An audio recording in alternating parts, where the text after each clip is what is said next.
continue. All right, I'm going to go ahead already. Thank you for joining us tonight. It will be the four of us, and our chairman, our chair, Peter Wong, will not be joining us this evening. So I'm going to go ahead.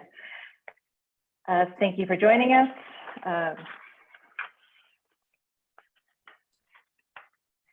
I'm going to call the meeting to order. Can we stand for a flag salute, please? Go ahead.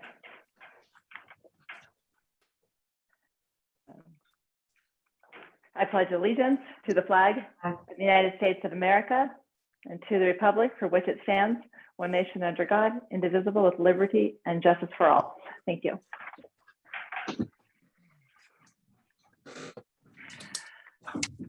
Okay. Staff, can you take a roll call? Yes. My note says to take the roll call first before we. Yeah, Okay, go ahead. I can do that.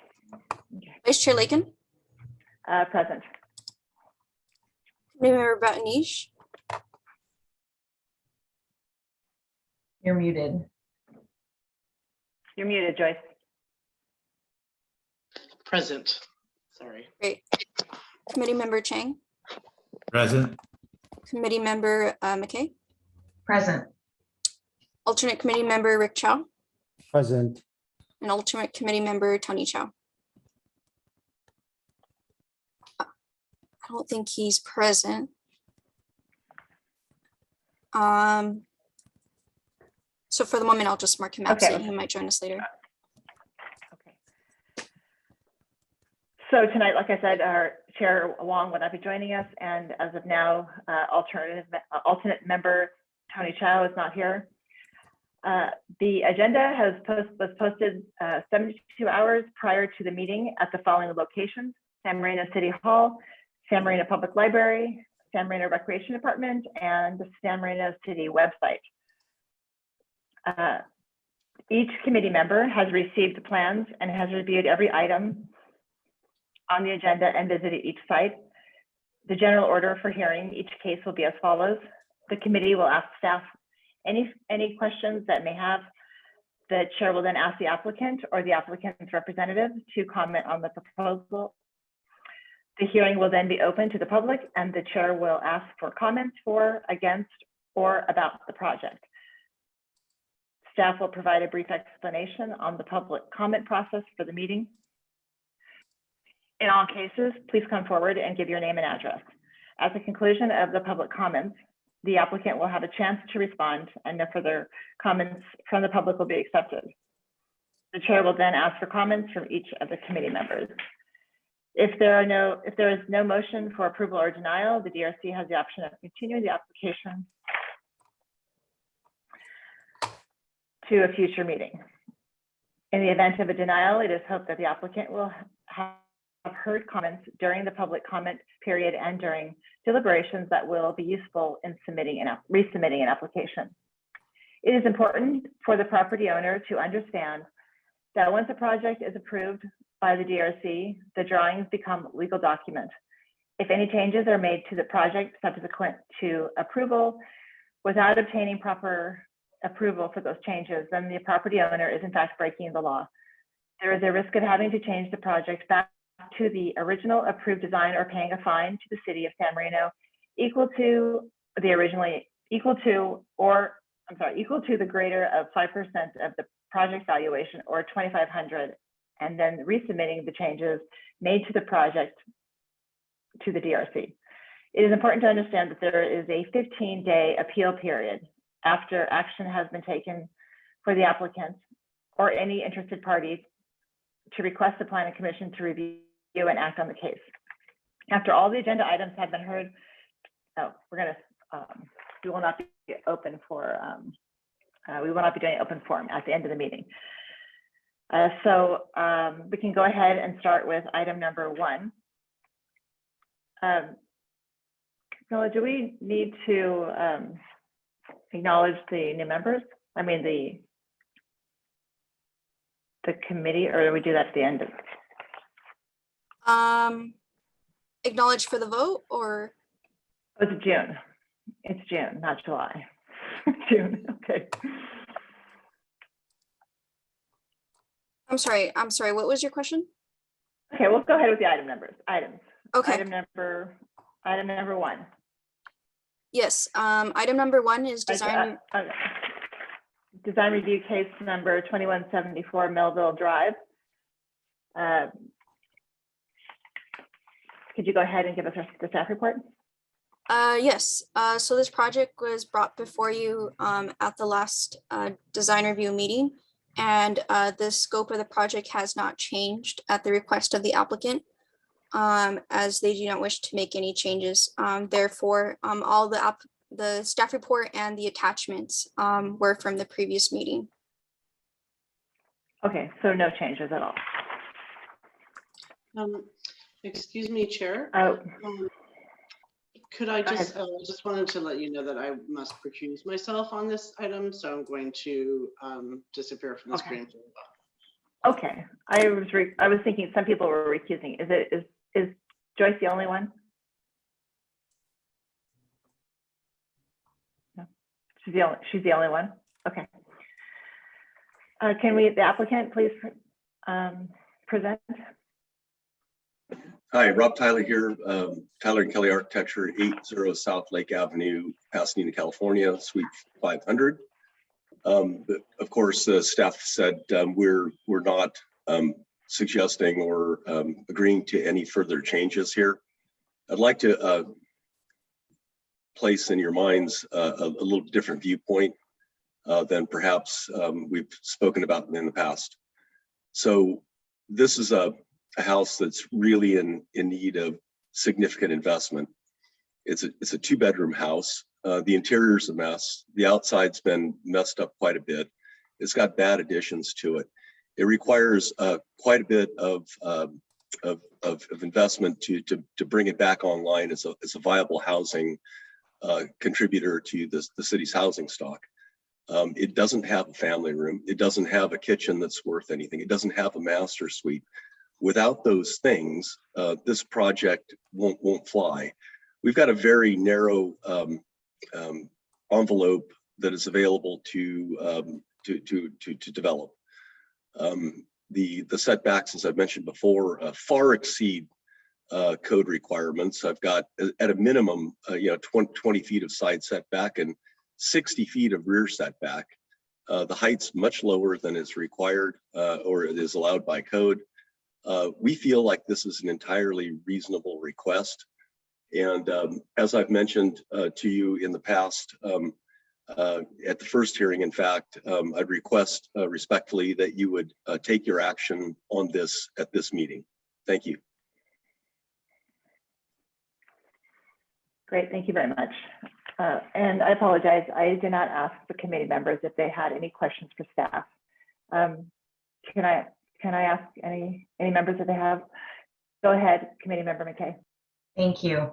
Yes, I did have a question for staff. I would like staff to refresh everyone's recollection as to where this item stood when it was last before the committee and where we netted out in terms of what we had asked of the applicant and the vote. Thank you. So the previous project planner was Alicia, who has since left the city. As far as the detailed conversations that happened at the previous meeting, I don't have it with me right now, nor the vote count. I can look into that before we conclude this item. But as the applicant indicated that they didn't want to change anything, staff didn't put any changes or reflect the comments made. Okay, go ahead. I don't think I was asking about the comments. I was asking about the net decision that was made on this at the last meeting that should be a part of our record. Is that not accessible? It will be part of the record once we do the minutes, which we are in the process of doing. Like I mentioned, I wasn't the project planner for this project, so I'm not aware of the full history. I was just focusing on projects that I was presenting on. We can I can do research and get back to you on it, but at the moment, I don't have the answer for you.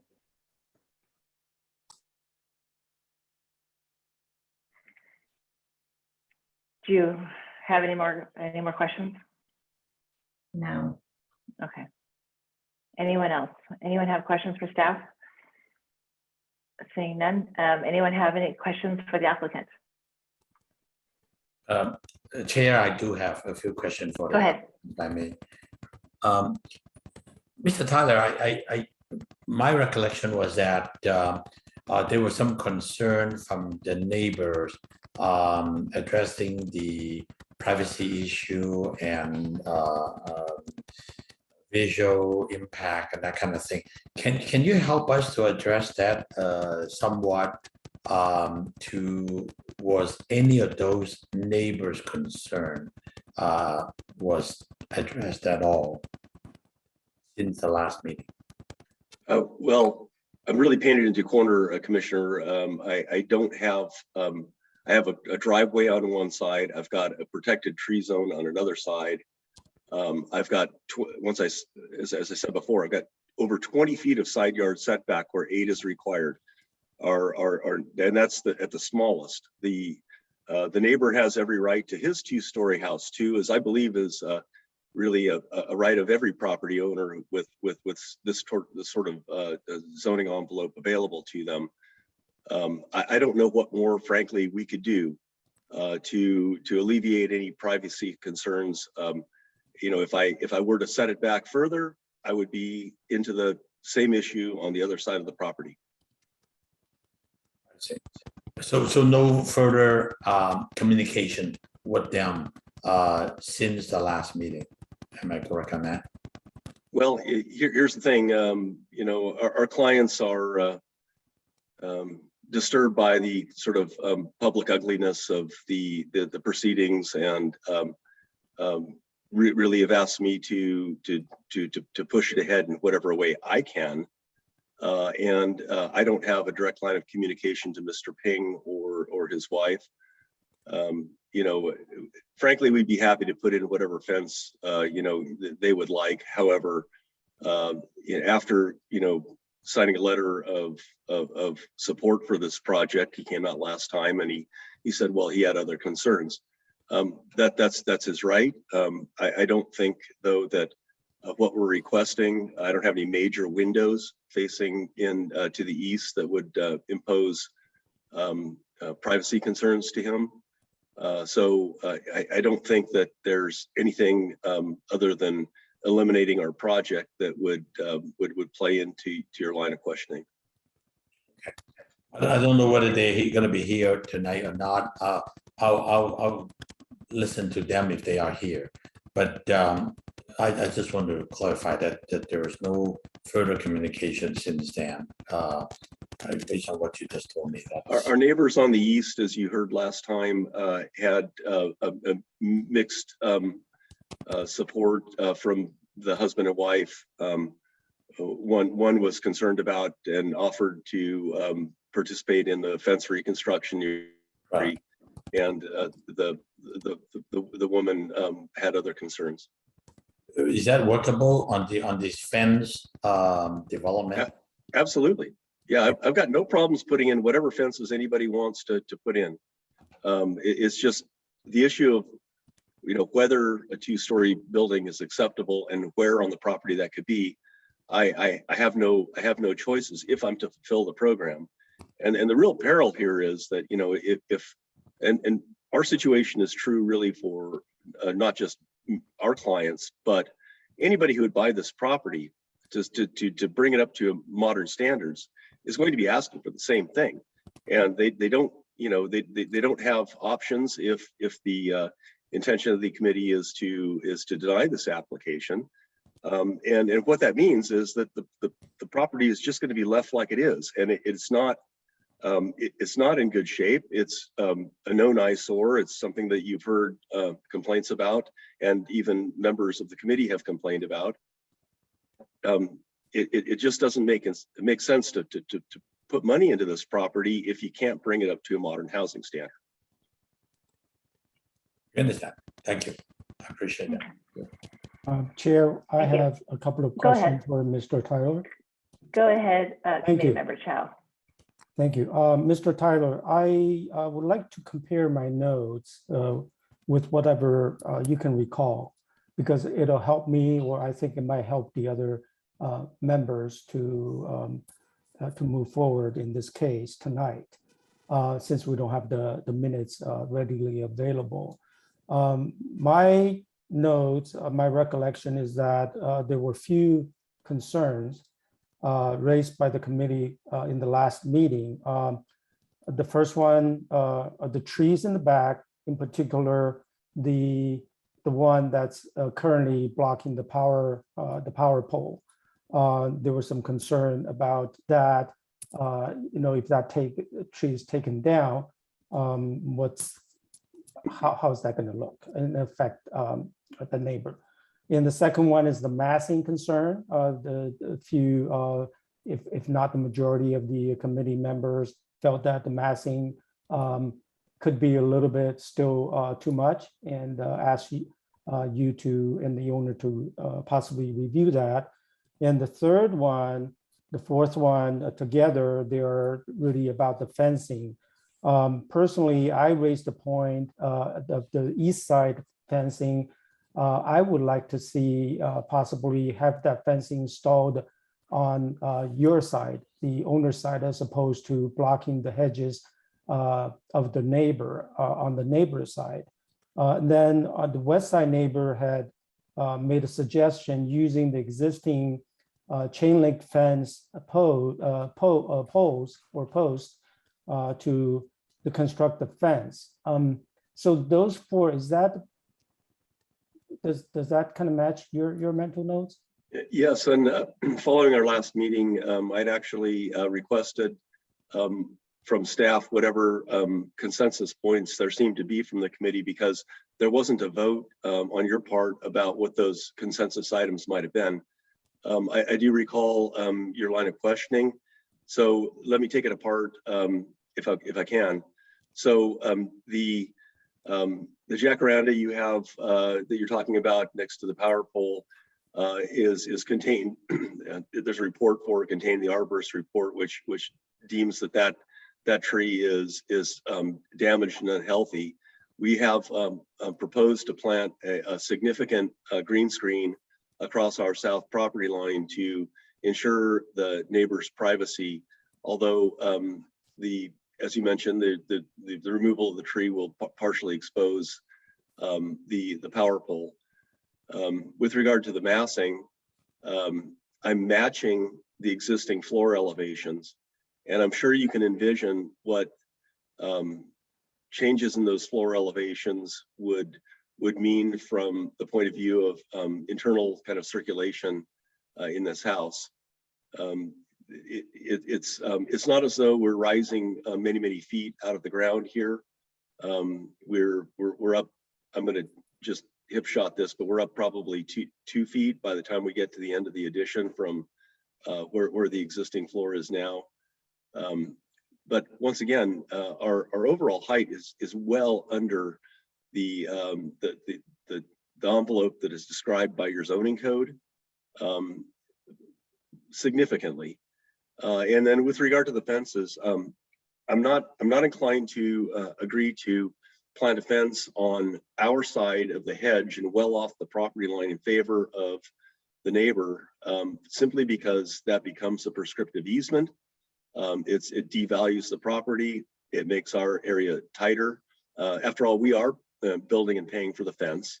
Once again, I'm happy to put in a steel fence if that's what he likes. However, at the last meeting, Mr. Ping had discussed with us what his needs were given the options, and he told us that he wanted the wood fence. Now, it doesn't matter to me. It's fine if we can put in a steel fence and he gets the benefit of the greenery. That's not an issue for us. And certainly on the west, if we're able to use the existing pipe standards to support the new fencing, we'd be happy to do that. I don't know the condition of those supports or the placement of those supports, and but it's not uncommon that that the fences would be constructed that way. I have one just like that in my own yard. So could you just elaborate a little bit on the one point you just brought up on the east side? You said that if the fence is on your side, then there's some easement concern? And perhaps I misunderstood. I'm talking about the east side where there is an existing hedge. Right. And what I thought I heard you say is that we should build our fence on the west side of that existing hedge. That is what I meant, yeah. Well, that would put our fence 2 feet into our, away to the west of our property line. I don't think that's a reasonable request. I mean, it is our property. And over time, such a placement of a fence and implied property line becomes a prescriptive easement. It can become a legal problem. We would not agree to that. And furthermore, I'd like to point out that the issues of the fence are the subject of administrative approvals.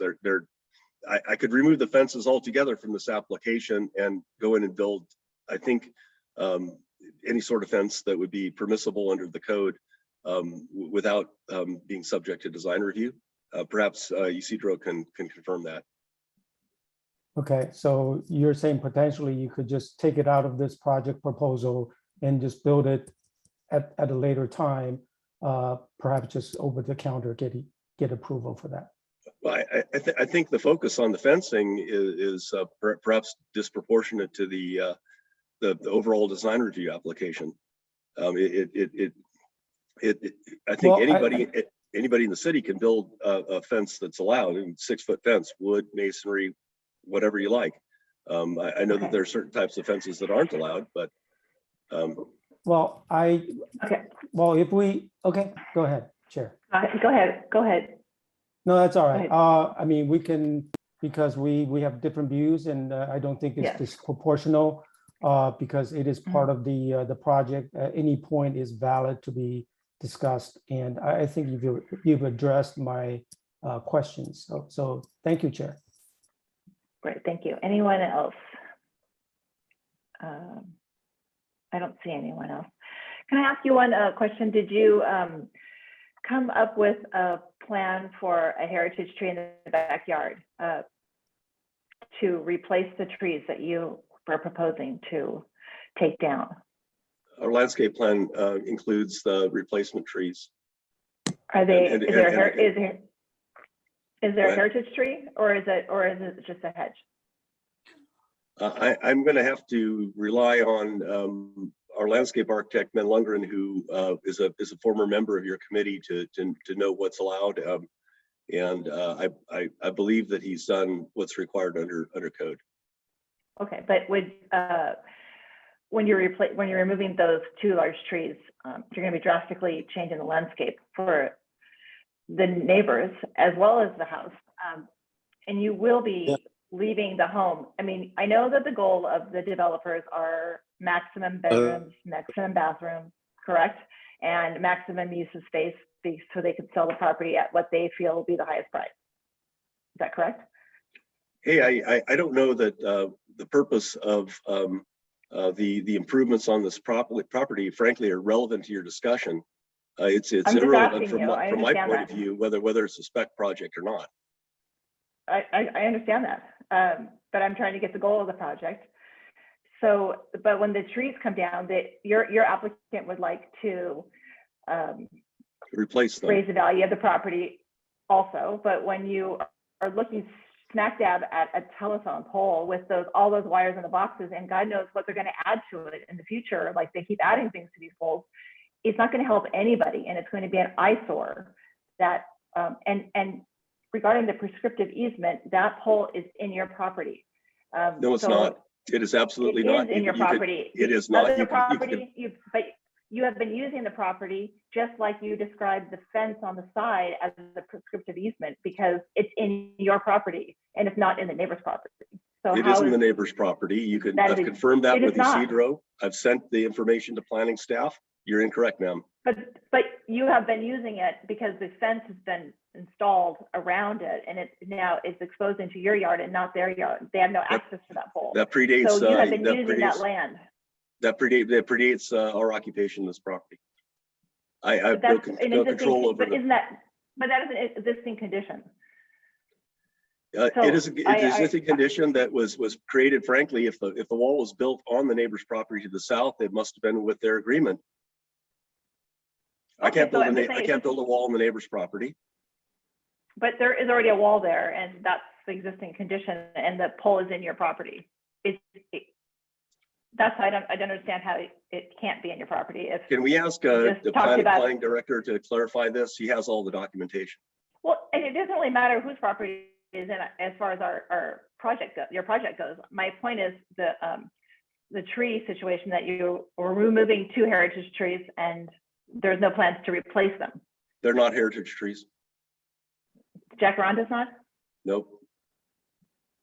is that correct? Just to make a clarification, the trees are protected, so therefore they need to be replaced. I don't have the exact formula with me, but they will have to be replaced. So we'll have to replace those 2 trees, the olive and the jacaranda. Okay. So I think that will have to be agreed upon before the committee can move forward with a motion on this project. And You have it in your plans, ma'am. The replacement trees, including the matrix and the ratios, are included in the submitted plans. And subject to the urban forestry director, I believe.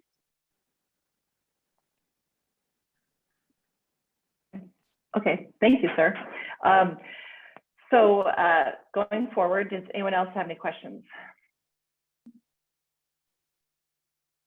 No questions? Okay, do we have anyone here for public comments? Anyone here to ask or to make a public comment?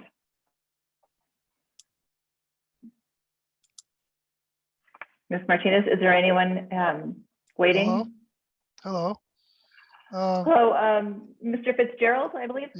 Yeah, I'm on the west side, 2162 Melville Drive. Great. And Go yes, ahead. I did agree to this fencing proposition and the reusing the pipes. And I guess I should show my face. Reusing the pipes and the current chain link fence. That works out for me. However, my wife, Penny Cole, she has a work conflict tonight, and so I'm trying to express her concerns.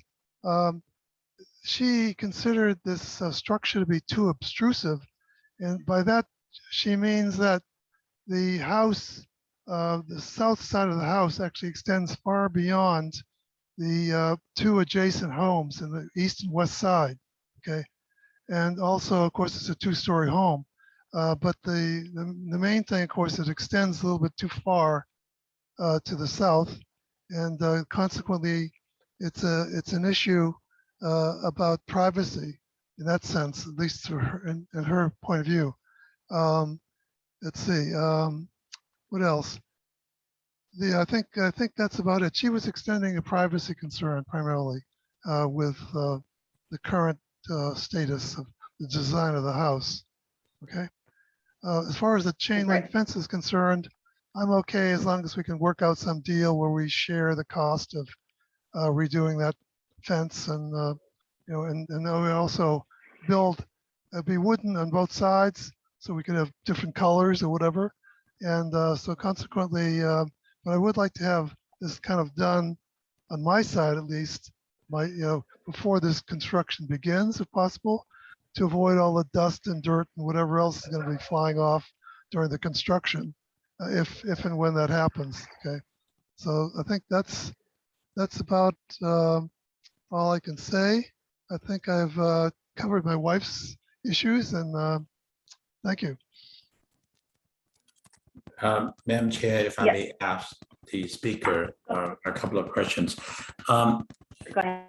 Mr. Fitzgerald, your wife's concern of privacy, understanding that huge oak tree is there, it's pretty much visually blocks the separation between your property and the proposed project. Is anything specifically, any particular window that she's addressing, or any concern that you may have, because that tree is gonna give you the best privacy there is, at least the way I look at it. I can't speak for my wife. I think she's concerned about even just looking into the backyard or looking what's going on.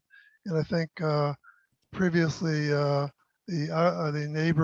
previous neighbor on the east side was concerned about looking into the swimming pool in that area. So that was one of the issues about having the house going too far back. That's all I can remember about this. Okay, Great, thank you very much. thank you. Is there anyone else who would like to speak? Yes, Mitch Demkich at 2175 Melville Drive, San Marino, California. This project, everyone I think would like to see it resolved at some point, but I personally, in talking with the neighbors, have seen very little effort by Mr.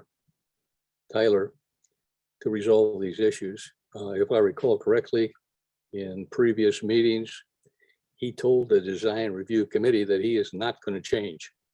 He's taking a firm stand.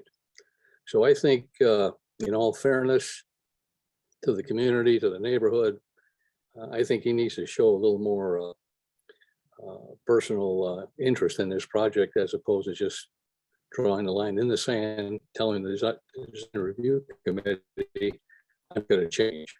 I think there's two major issues that they're concerned with, and that's again, the privacy and the massiveness of the project. And he hasn't made any effort other than, I think, reduce it. I don't know if I recall 48 square feet or something. I mean, he hasn't done anything on that. And I think, he's made a comment that the facility is deplorable. I don't know how he's going to address the entire structure if it is deplorable. And he's going to just put on this addition. That's beyond my comprehension at this point. And I don't know, just very disappointed in this gentleman for his lack of willingness to work with the community here in this street and to work with the design review committee. Never seen it. I've had additions on my house, but it takes both parties and all parties to be cohesive in what we've done.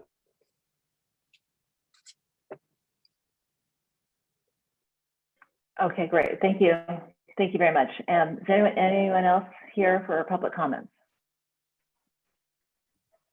I believe some. Go ahead. It's Brian and Angela Tang. Go ahead. Yeah. Hey, Brian and Angela Tang. We are at 2186 Melville Drive. We are the east side neighbors. So yeah, we just wanted to echo the statements about privacy shared by Mr. Fitzgerald, that we do have a pool in the back, and we can clearly see kind of where the addition would be able to look into us there. So that is a concern. About the fence, I know that's been a hot topic. I believe at the last meeting, we did share our thoughts on that, and would prefer an iron fence, that the hedge can grow through. There's some concerns about the property line and where that would go. I think we also mentioned last time that we have a nook for our waste bins right now, and that's something we would like to preserve, right? Just to be able to hide our bins somewhere. And then yeah, the last thing is just I think after the last meeting, we were hoping to get some communication with maybe the neighbors or someone on the project to just sort of talk things through. That didn't happen, so just something I'm a bit disappointed about. But okay, thank you very much. Did you have more? I'm sorry, I didn't mean to cut you off. Did you want to go ahead? Oh, no, I just wanted to echo again the comments made by our neighbors to the west side of this project, the Fitzgeralds, and also Mitch's points that were brought up a few seconds ago. So there are flags raised on the backyard now where you can see the height of the finished building, and you can see how far back it extends to the south. And I'm just a little concerned about the visual impact of having a big white block as well as the removal of the trees, as was mentioned, because the trees do provide some greenery and some shade. And also now, if you look, you can see, right through the backyard, and I could see, I could see Dennis and Penny's house, and it does feel more open. I feel like we may feel a little boxed in given the scope of the project. Certainly, we're not opposed to them adding an expansion to the property. However, this does seem to almost maximize, go to the max, push it to the max. And as Brian mentioned, we didn't receive any updates or communication at all since the last meeting. So we were a little surprised to hear that there were no changes being made, because I felt that there were enough concerns raised that there would be some effort to reach out or discuss. And we brought this up at the last meeting, but we do share driveways. Our driveways are touching. And so there is the issue about where exactly the property line goes and a prescriptive easement that may result if, the fence is built too far to the east or the west. As you know, like, our driveway is pretty narrow as it is, and we do need sort of every inch to maneuver, all the way back to the garage. And so, I think these are just a few thoughts that we had, but we are certainly open to working with the owners of the property as well as the architect, and as Mitch mentioned, we would like to get this resolved, and at some point, I think, for the good of the neighborhood, and just kind of moving forward with this instead of kind of kicking it down the road and having it's disappointing to hear that the owners felt that there was a public ugliness. I certainly don't feel like that was, I felt like everyone was pretty respectful at the last meeting about voicing our concerns and our thoughts. And so it's a little, it makes me a little bit sad to hear, because we just moved here a little over a month ago, and we would like to maintain neighborly relations with everyone, and do what we can to be cooperative and let them add value to their home, because down the line, we may want to do similar to our property as well. So that's all. Thank you. Thank you for coming this evening. Does anyone else have any comments? Can I ask you a question? The Tangs, you have a pool, correct? Yes. And when they take down the fence between the houses, or they take down their garage and you no longer have your property fenced off? Correct. Do you have a pool fence around the pool, or is that acting as your pool fence currently? We do. I have a pool. Yeah, we have a pool fence that's just there around the fence, around the pool directly, and we do have another gated area between the driveway and our pool. Oh, and what I was thinking, because my house is a similar situation, and I had boys, not that it could be girls, but I had boys, and our basketballs went over back and forth constantly from the two sides. So I'm imagining your homes with the garage taken down and pushed back. I am imagining a lot of back and forth with balls because it's going to be very low, right? Because they're going to be open to that neighbor, to their driveway. Your driveways will be very exposed to each other. So that could be fun. So you have a pool, your separate pool fence. So that's not going to be an issue when that comes down. And then you're asking for like a wrought iron fence versus a wood or concrete, because you would like the greenery. Am I reading that right? You wanted to have greenery between the two properties? Yeah, the greenery, and I think that gives us also some more leeway in terms of driving through a car, right? So you don't brush up against the bush. It's not as bad as brushing against wood fence or something. Totally correct. And then you also mentioned that you have a place right now for your garbage, and that is in your property now that you're using for your garbage? I believe so. It's right next to the garage, the neighbor's garage. So so what makes you think that will be gone if if this proposal goes through? The bins, actually, the side of their garage actually acts as kind of the back of where our bins are. I mean, there's probably 7 bins and they're kind of pushed. So our driveway, and then we have the side of their garage, and there's a small space there where the bins reside.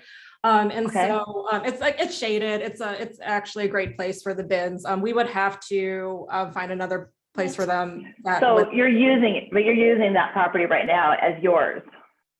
So, I mean, your bins are on it, not, it's in your side of the property? That's kind of been a question for us. We weren't actually sure because we're not exactly, we're not certain where the actual line is between, because our driveways are touching and there are some brick planters in the front, and then there's like, I'm not sure like officially what a surveyor would say, but as far as our use of that space, we have been using that small area just to house the bins for now. Because, Okay, so, but I think that would, okay, my point is that you still need a place for your bins and you're using it already as your property. And according to that comment about the prescriptive easement, I think that that's something that it would be in your property. But I also know that many people I know have the 2 driveways that touch, and they do always work together to decide. And they're not allowed to build something that prohibits you from using your driveway, I believe. So I think that the 2 of you have to work this out between you 2, because we can't figure it out here. But I think between the 2, the applicant, just discussing it with you, and then the city codes and the planning department, you have to come up with something that is going to work. Okay, does anyone else so thank you. Does anyone else have any comments or any questions? Okay, let's close the public comment and move to committee member discussion. I believe I have a rebuttal opportunity, do I not? I don't believe so. According to your I don't instructions believe at the so. beginning of the hearing. I said you have a rebuttal section? After public I have comment. an opportunity to comment following all comments.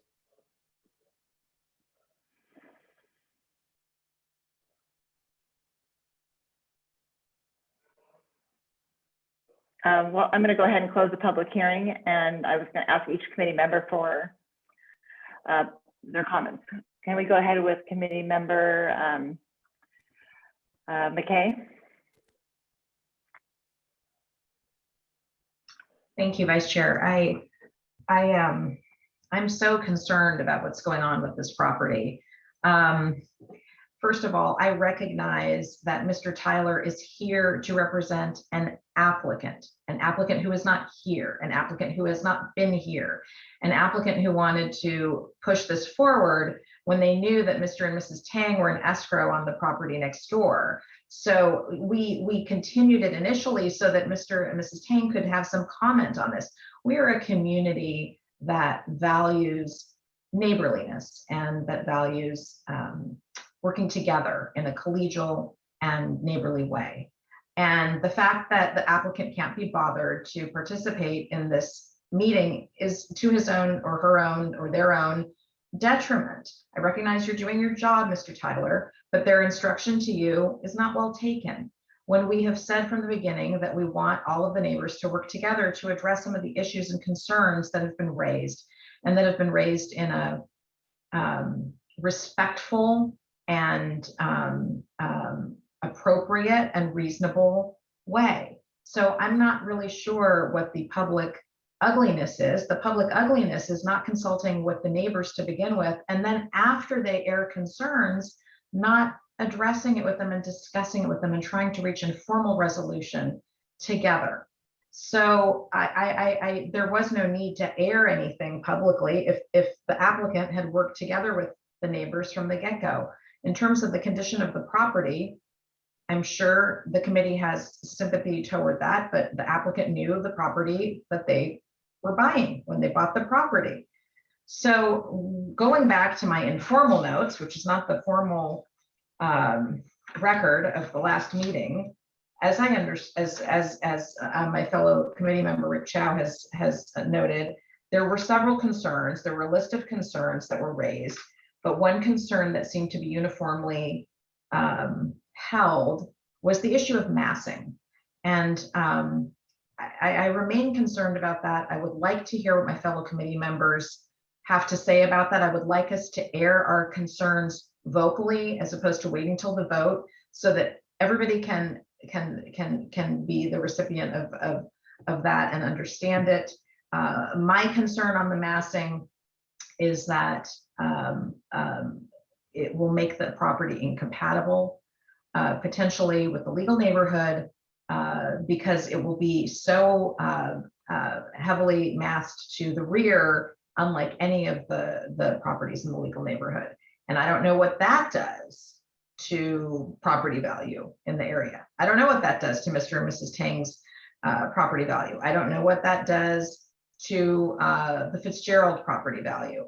But I very much appreciate the comments of Mr. Fitzgerald for himself and his wife, and Mr. Dimkich, and the Tangs have taken their time on multiple occasions to come and express their concerns. And it's just very unfortunate that between the last time we were together on this application and now, there have been no efforts to reach out and address these issues informally. Thank you. Thank you. Committee member Rick Chow. Thank you, Vice Chair. I definitely echo my committee member, fellow committee member McKay's comment. I think I'm just going to really make it short, because I think any additional comments from me, I just feel like we're reaching a kind of a diminishing return, a point of a diminishing return.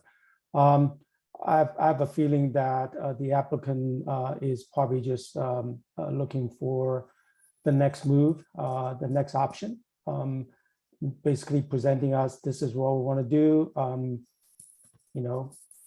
deny or whatever you like to do. So I was hoping and looking for some sort of willingness, talking with Mr. Tyler, in regards of the fence. It's physically not as significant as in the broad scope of the project. However, everything really counts. You get a sense of if the owner is involved, if the owner is really working with the neighborhood, with the neighbors and all that. Like I said, I cannot, I think there's no point for me to add too much more at this point. I cannot support this project as is presented tonight. Thank you. Thank you, Committee Member Chow. Committee Member Chang, please. Thank you, Chair. This is a very challenging project, and it's kind of unfortunate that it go down this way. When I hear disagreement on the property line, I am concerned. A project of this magnitude, adding 1,150 square feet, should at least should have a certified survey to identify the property corner and the property lines. So at least we know where the property line goes correctly on both sides, east and west, and to the south also.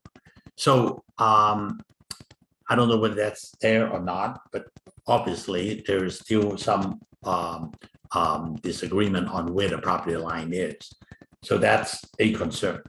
The second concern I have is that because due to the lack of communication, we couldn't get the westerly property lines, the westerly owners concern on privacy.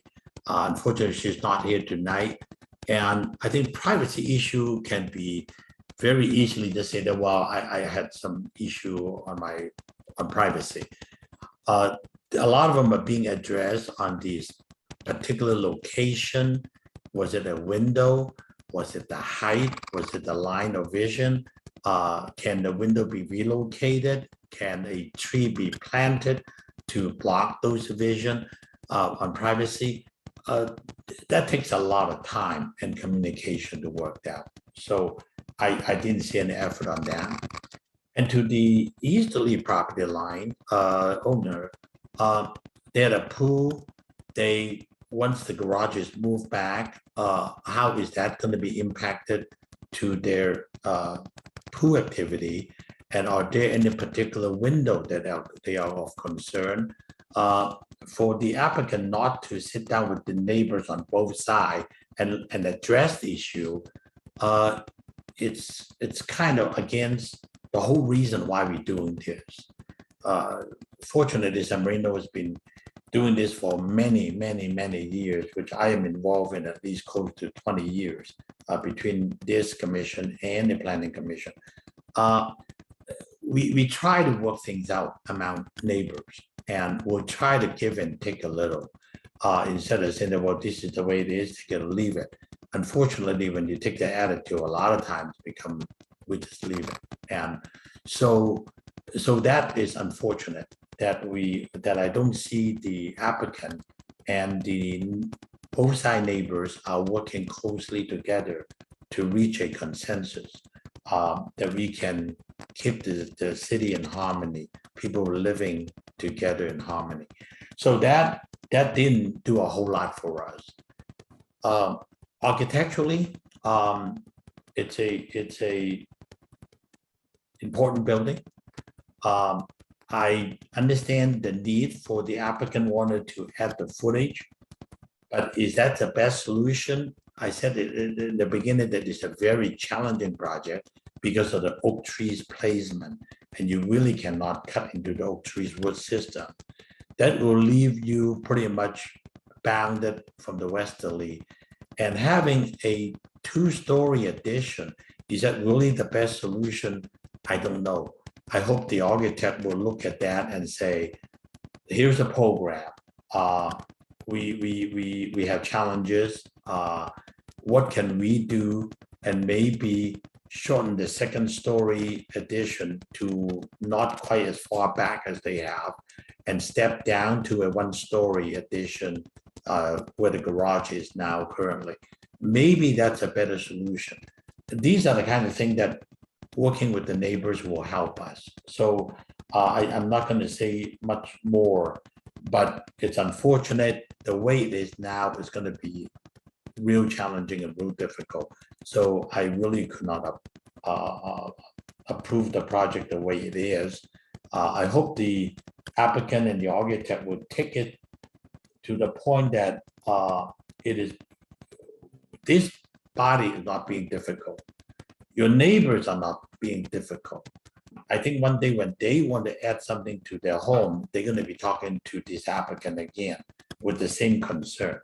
So it's not the fact that the chair does not allow you to a rebuttal. This is not a court hearing. We do not rebut. We do not argue to win a decision. I think the decision is to try to work together to find the best solution so the whole city wins. And I just hope that the applicant and the architect understand that. So that's all I have to offer. Thank you. Thank you, Committee Member Chang. And I believe that is my turn. I have to say I agree with everyone tonight, and it is really nice to see the neighbors come and try to work with the applicants to for the same goal as everybody. Everybody wants their properties improved, and the house needs improvement. And it is really it's something that if it was improved, it would really benefit everybody. And everybody, we all know this. Every neighbor knows this. Everybody wants homes in their neighborhood to improve. But there's a consideration when you live in a neighborhood and you have a neighborhood here of people who live here, and to have it's a sense of like kind of being bossed around by these by the applicants who aren't here. And I appreciate your work, and architecturally, you're an architect, I'm not an architect. I think it looks really nice, architecturally speaking.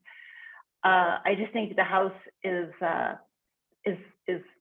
agree with everyone, is a massing. It's so large in the back and the thought that everybody is entitled to this level of a house size or else it's not considered like a home. I don't now have a master suite in my house.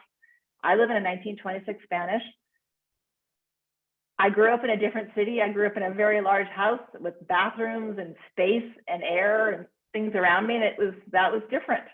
I live here. My lot is small. I don't have a master suite.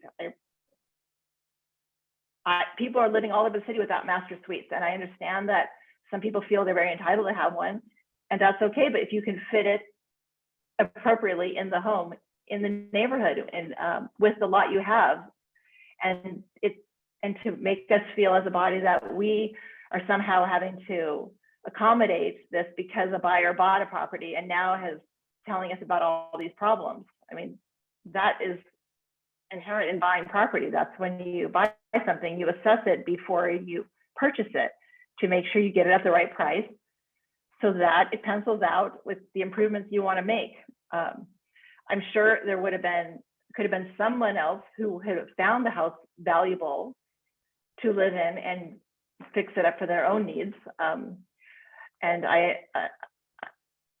to have somebody say it has to be this big and we need to have all this so you can't live in it, it's not really the message that can help us make a decision. So that is something that I have to say I almost found it offensive. And I didn't appreciate it as a valid argument for a home. So moving forward, I think we've all discussed immensely the working with the neighbors, and we would really appreciate that. And for some reason, it seems very difficult for the applicants to do that.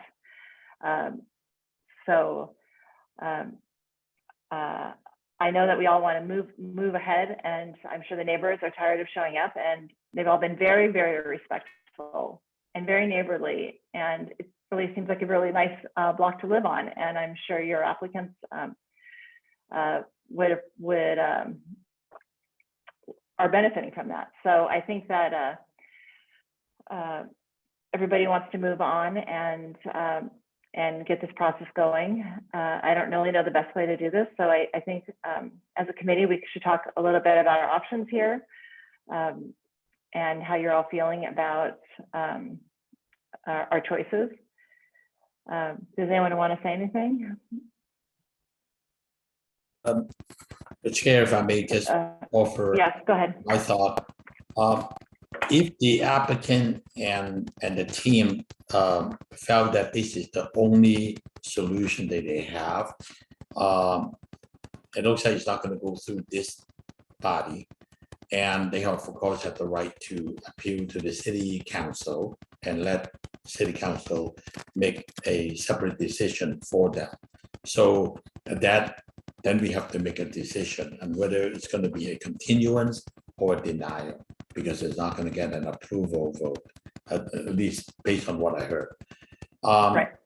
Maybe you can ask the applicant if they would like to find which direction they want to go. They have basically two options. One is to receive a denial decision, and then they can move forward to appeal to city council, or they would like to even consider for a continuance, but this is already the third time, starting in April, May, and June. And if we come back in July or August, it's the same plan. It's not going to change the decision. So really, it's the applicant and the architect decision how they want to go. And with all due respect, we can at least ask them on that so we can make our motion accordingly. May I have Thank to you. put Go in my ahead. 2 cents here? Go ahead, Committee Member Chow. Yes. First is a little bit of a technical question. I think if they appeal, shouldn't it be to the Planning Commission as opposed to the city council. I think planning is first. Secondly, I understand where committee member Chen is coming from, but I think at this point, this is our third hearing on this case. I think it's up to us to decide what to do as opposed to asking the applicant what they want to do. I mean, they've been giving plenty of chances. I already made my position, I think, clear, especially after hearing all the committee members' comments. I cannot support this project. I don't think we should go back to the applicant or the Mr. Tyler and say, hey, what do you guys want to do? Do you want to continue? I think their position is clear. They do not want to really change their plan. And of course, they have the right not to do that. So I think it's up to the committee members just to come to agreement if we want to grant a continuance or we deny it. Thank you.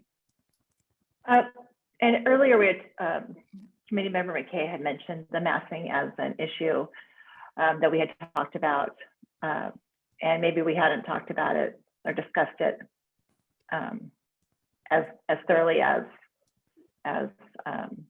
because we've been so consumed with the fences and the property lines on the sides and the neighbors. But the massing is very, very large and incompatible with the two sides, especially with the pitched roof line, which tends to, with the high pitched roof, at least you have sunlight coming through it. This is a box, a very large box extending. So there will be no light going through to either side, and not to mention the windows and privacy and the height, because there is a slope in the property going down, descending, and the house is going to be at the same level as the front of the house, so it's going to be higher than the ground, so it's going to look even higher. I think that that is something that I want to make sure that we have discussed and have come to some kind of consensus on our opinions on the massing. Are we all agreeing that it is not compatible with the neighborhood? Anyone? Yeah, there is enough evidence that if you were to deny it, just the fact that it is being incompatible, we can make that finding and make that decision very quickly. I agree. Okay. So if you want to entertain a motion, Yeah. you can go ahead and ask for it. So, okay, would somebody like to make a motion? Let me go ahead and move to deny design review case number ER 21-63 based on the fact that it is incompatible with the neighborhood and the just leave it at that. That will be my motion. Do we I'll have a second that. second? I'll second that. Okay, can we also state that based on the massing and the privacy concerns? Yeah, incompatible, massing, and privacy, yeah. We can I'll add that. second that. Vice Chair Lakin, I think for the benefit of the record, it would be great if there's one concise motion to include both the incompatibility of the project to the neighborhood based on massing and the privacy issues outlined by the committee, so that if this gets appealed, we have a clear record as to what the motion was for the planning commission or city council if it goes up to the city council. Okay, so you're asking us to reword the motion more Correct. specifically? Okay. Correct. Can we go ahead and do that? Committee member Chang? Saying if you amend the motion could you add that the privacy concerns have been raised by the neighbors who have appeared before us and haven't been addressed by the applicant? Sure. I hope did staff catch Mr. Figueroa's suggestion? If she did, and she can recite that. If not, then I'll try to do it again. Basically, it was based on the privacy concern from the attending neighbors, and also on the massing of the proposed development, that we find the proposed development is incompatible with the neighborhood, and therefore I do deny the project. Is that sufficient information there, Mr. Figueroa? Yes, thank you. Thanks. With that, I'll second that. Okay, thank you very much. Go ahead. Okay, so vote, Vice Chair Lakin, Yeah. Committee Member Chang, Yes. Committee Member McKay, Yes. and alternate Committee Member Rick Chow. Yes. Okay, so it's approved for denial vote 4-0.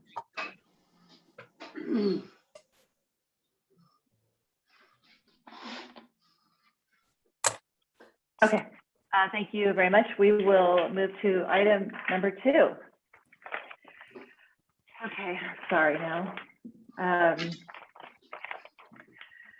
Item number 2, okay, design review case number 21-77, 2996 Sheffield Road.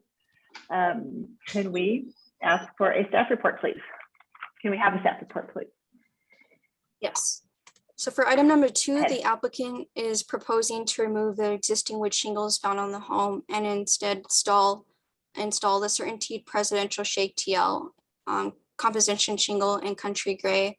The re-roofing will include the main residence and the attached garage. Staff recommends approval for the composition shingles. I know that the applicant is also available, and I'm available to answer any questions. Great, thank you, thank you. Okay, committee members, do we have any questions for staff? Go ahead, Committee Member McKay. Thank you. I think on this application, I know we have several tonight, but I think on this one, there was not a note as to other properties in the legal neighborhood that had composition shingle. Is that true? Okay, I'm looking at my finding number 1.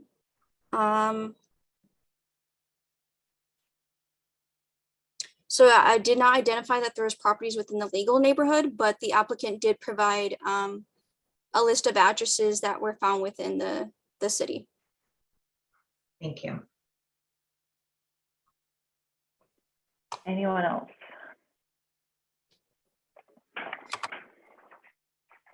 No questions for staff? Is there a representative or homeowner here who would like to present their case? Yes. May Yes, I? hi.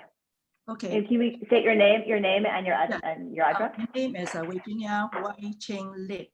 I'm the owner and the resident of 2996 Sheffield Road for this project. And we live in this house for 37 years. In 1992, 30 years ago, we rebuilt the house, then with the wood shingle roofing. And if you look at the staff report, page 18, you can see the wood roofing is so old already, it needs to replace immediately. And we around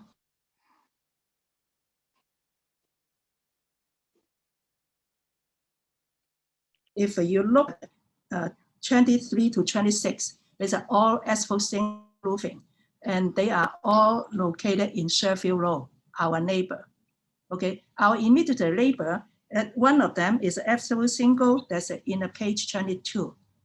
Okay, that's a one house next to our, okay. And last year, when we worked in the Somerset, that's our next street. And then we saw the house in 2916 Somerset, and they have a similar roofing with, that's the very rich roof. And they replaced the asphalt single and a certain pasteurized TL. It looks so beautiful. That picture is shown in the page 27. Okay, and after we look at the idea, say we need to have the same roofing, and then we'll match our stiff roofing, and then we'll match the neighborhood. And then we bring the idea to search around to our neighborhood. All our neighbors are support. You can see all better than our neighbor. Thank you. And I really appreciate all the committee members and spend long time to work our project. And then you, in this late afternoon, you spend your lunch, your dinner time with concern our project. Thank you so much. Thank you very much. Is there anyone here for, no, do we have any comments, questions? I have a question. Anyone? Applicant. Oh yeah, I was gonna say, any questions for the applicant? Go ahead. Yes, thank you, Chair. I have a question for the applicant, which is on visiting the property, there are some significant yellow marks on the roof that I was curious as to what that is on the existing wood shake roof that you're seeking to replace. The yellow mark, mark. Is it a bird?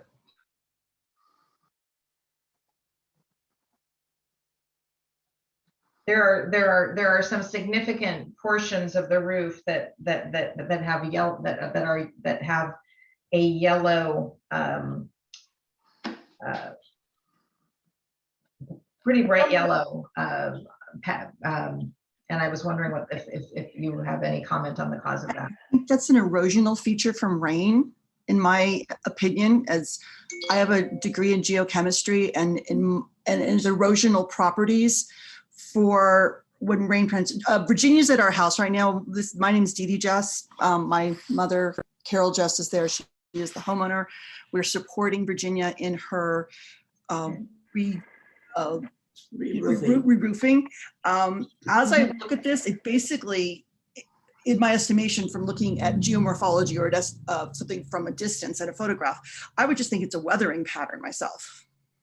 I had just not seen that on wood shake roof in the city and thought it was worth asking about so that the committee can be aware of it or educated about it. Should this be something that is no, as I see the lines going down the roof in different ways, I would just think that's a weathering issue from rain in differentiating patterns.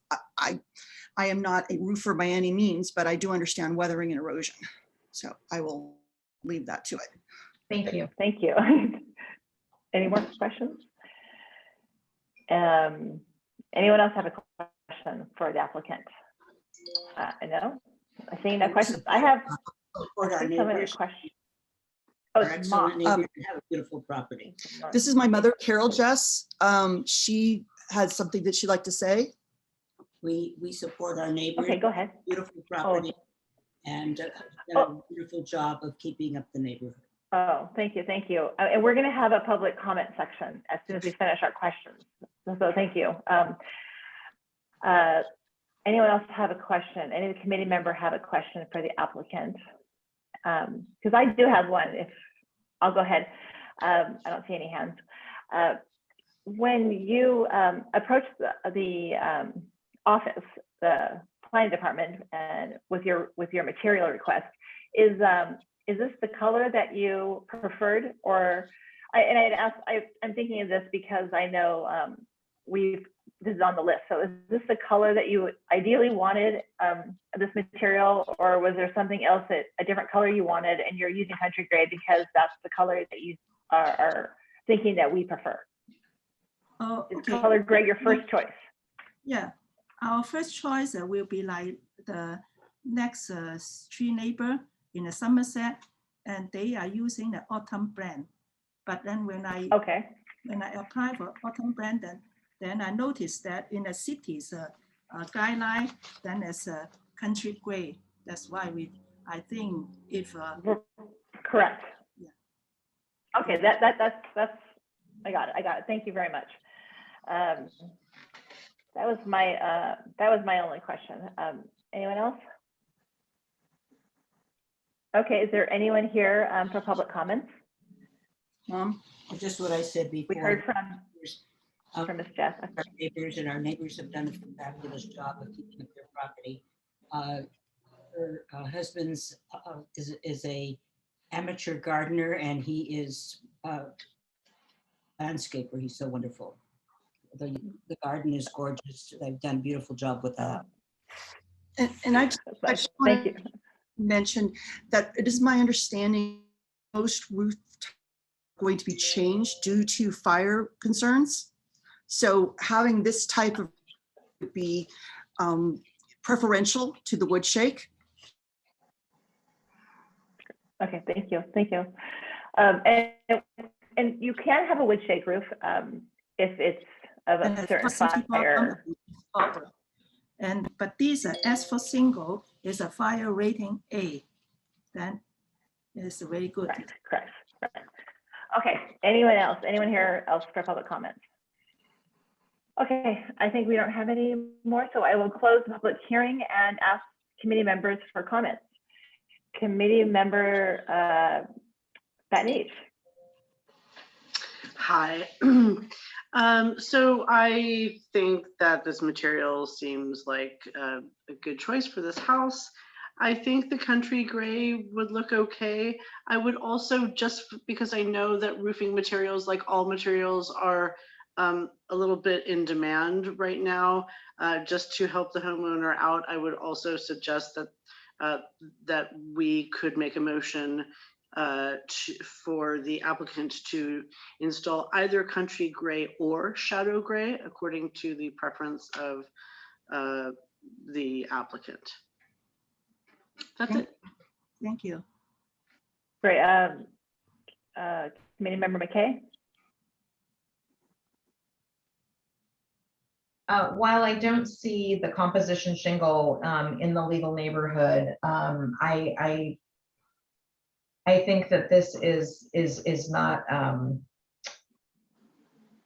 not a property where I would have an objection to it. So I could approve this, and I would agree with my fellow committee member Batnich that we should give the applicant some a bit of flexibility with color, because I'm not convinced that country gray is the right color for this property.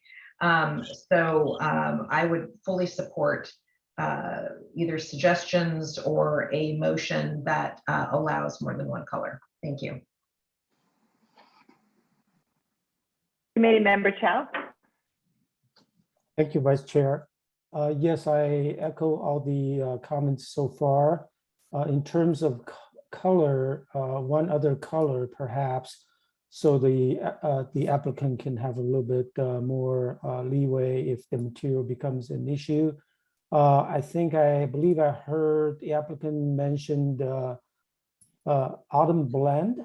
If that is correct, I think we could add autumn blend as the second color choice in addition to country gray. Thank you. Thank you. Great, thank you very much. Committee member Chang. Yeah, I echo all my fellow committee members' suggestion.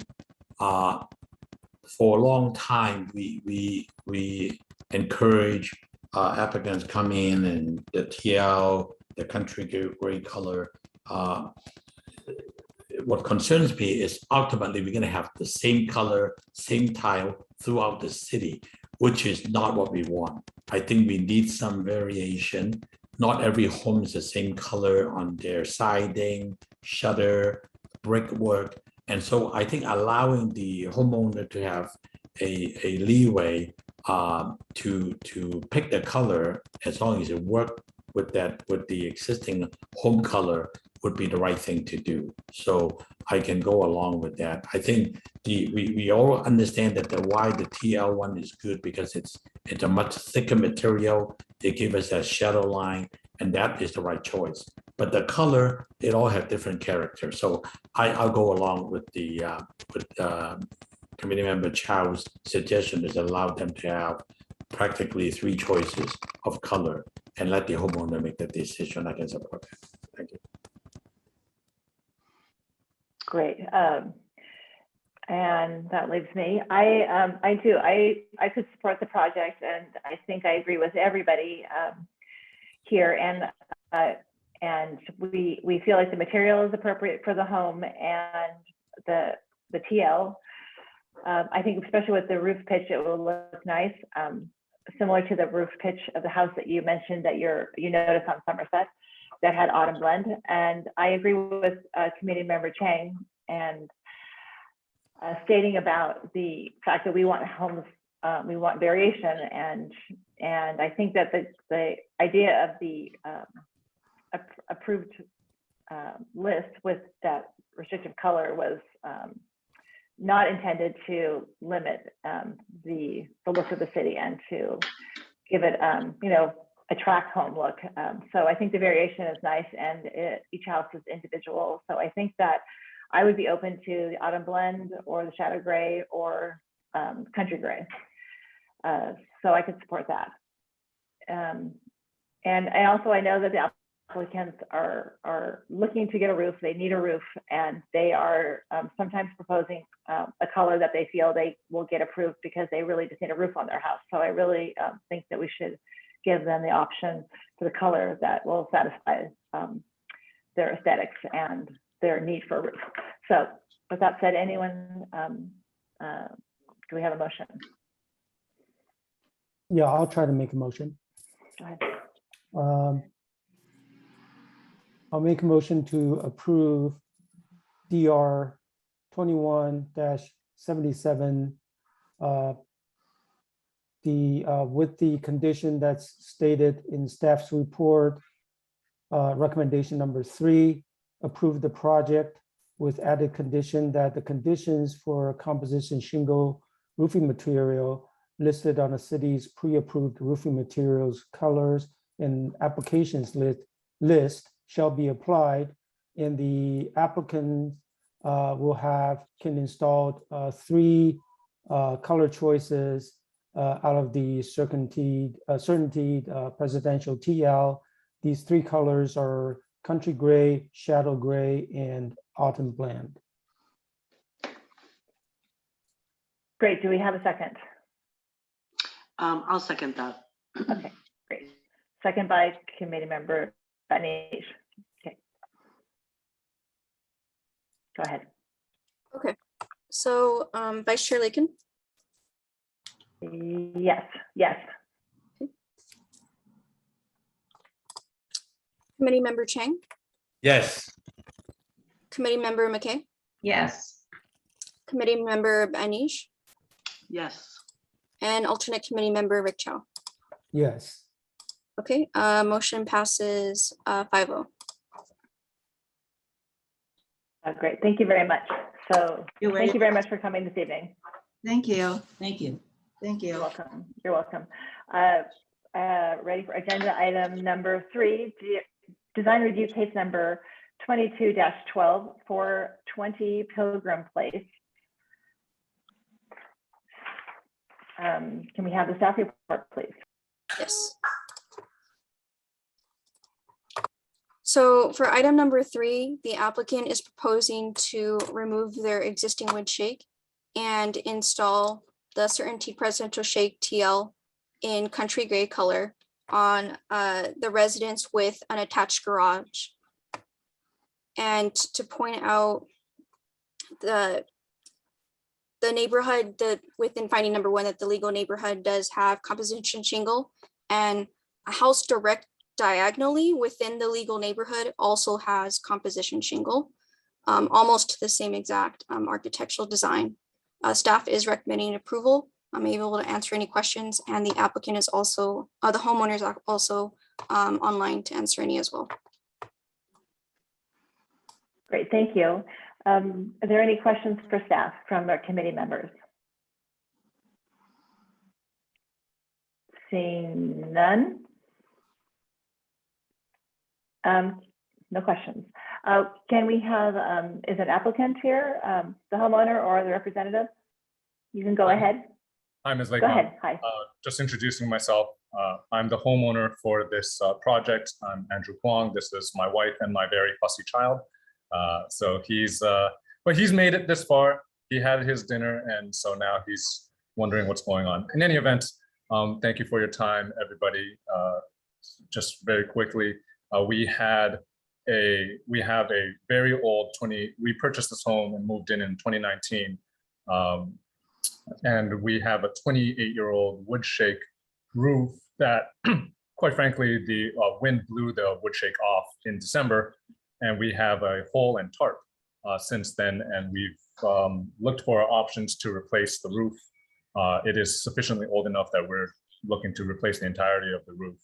And after speaking with people in the neighborhood and deciding what options are available to us, we went forward with the certainty, the material and the color that's available on the pre-approved list. Of course, we're not one of the pre-approved housing styles, and so that's kind of why we're here.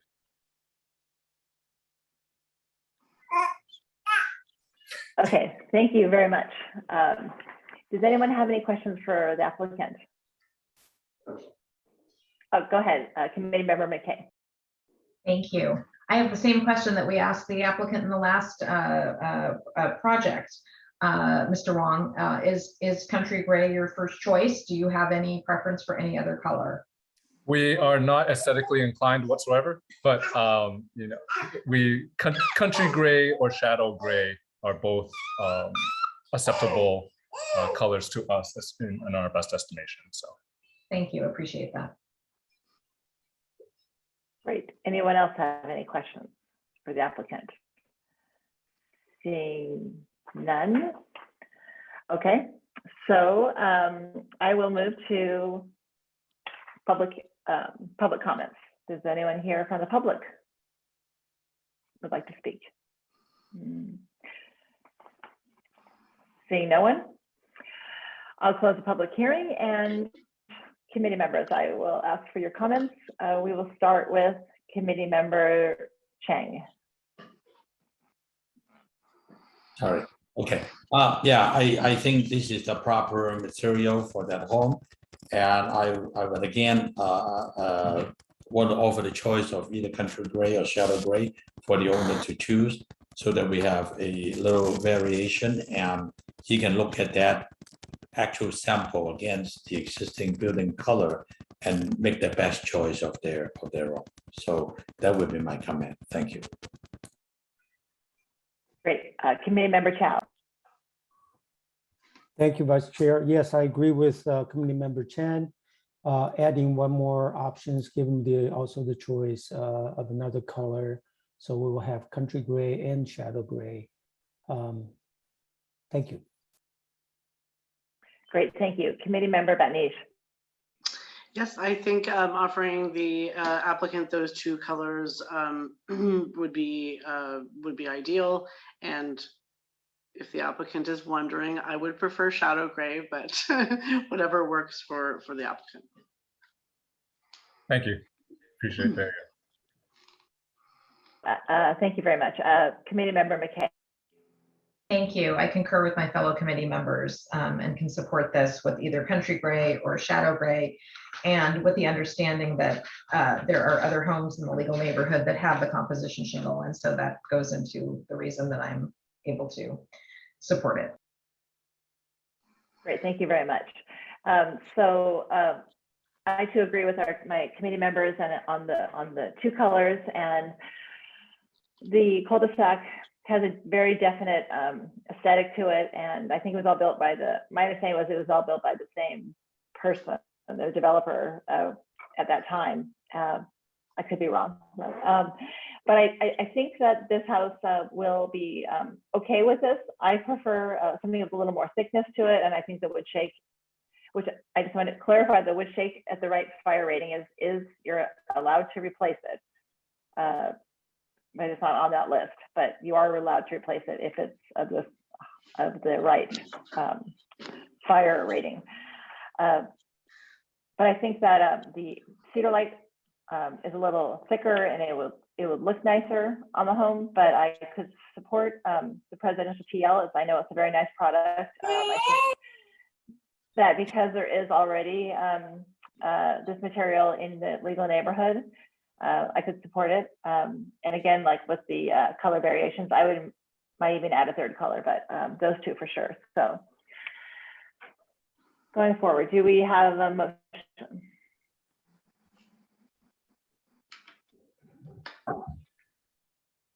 Let me give it a try. I'll approve design review case number DR 22-12, 420 Pilgrim Place. Per staff reports recommendation with the addition color of shadow gray per owner's choice, and all P-approved roof material conditions apply per the P-approved list. I'll second. Great. Go ahead. Roll call. Okay. Vice Chair Lakin, Yes. Committee Member Batanish, Yes. Committee Member Chang, Yes. Committee Member McKay, Yes. and alternate Committee Member Rick Cho. Yes. Thank you. The motion passes 5-0. Great. Thank you. Thank you for coming this evening, and good luck on your roof. Thank you all. I appreciate your time. So, next we have agenda item 4, design review case number 22-13, 2516 Huntington Drive, Signarama. Do we have, can we have a staff report first, please? Yes. So Tayag, and the applicant can let me correct me if I'm wrong. I'm pronouncing their salon name. Tyago Salon is proposing to put a new wall sign on an existing building, and they opened up their business with the city as of February of 2021, and they're proposing to put a non-illuminated wall sign at 13 square feet, and it meets the city zoning code in regards to allowable square footage for signs on a building. And it is compliant with the 10-foot height distance across all the signs on that building. Our findings report that the proposal is consistent and meets all the design review findings. Therefore, staff is recommending approval for the sign. I do know that a representative is present, and I'm available to answer any questions. Great, thank you very much. Does anyone have any questions for staff? Any committee members? I don't. Yes, anyone? I do have a question. Okay, go ahead, staff. Committee Member Tang. Thank you. For staff, the total footage allowed is all add together among the 3 signs based on the building frontage. Is that how it's being calculated? So if it's a building that has multiple units or multiple businesses, the code allows for 120 square feet per building, and total the 2 Kathy. No, sorry, not Kathy. Alice Computer Works has 2 units, has 2 signs, and then additionally with this new proposed sign, the new total square footage would be 32 square feet. So altogether, adding all 3 together would be still within this signage Yes. allowance. Yes. Right. Do you know the footage of the LS computer sign, the total footage of that?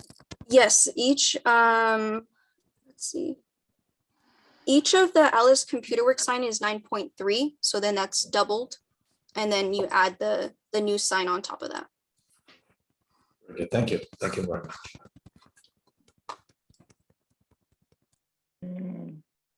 Anyone else have any questions for staff? If not, I will ask the applicant or the applicant's representative to present. Go ahead, introduce yourself and your name and your address. Hello, my name is Eddie with Signorama. Thank you for your time, Vice Chair, committee members.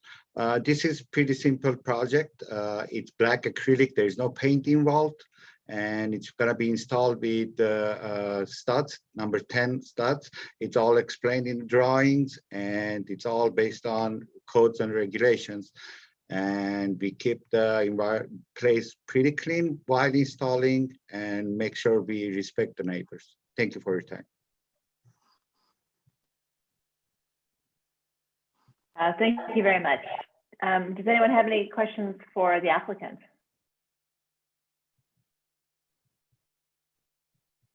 I'm gonna wait a minute. Usually it's committee members.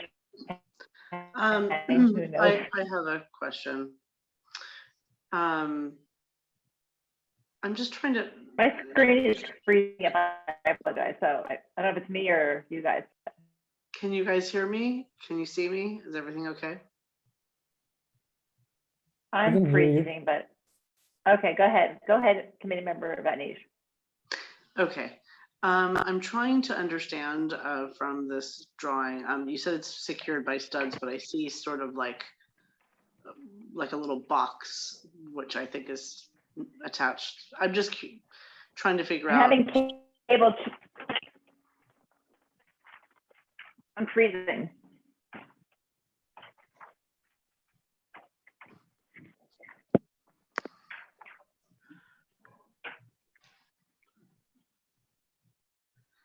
If I stop my video, is the audio better now? Committee member. Yeah, we can hear you. We could hear you perfectly. Oh, at least.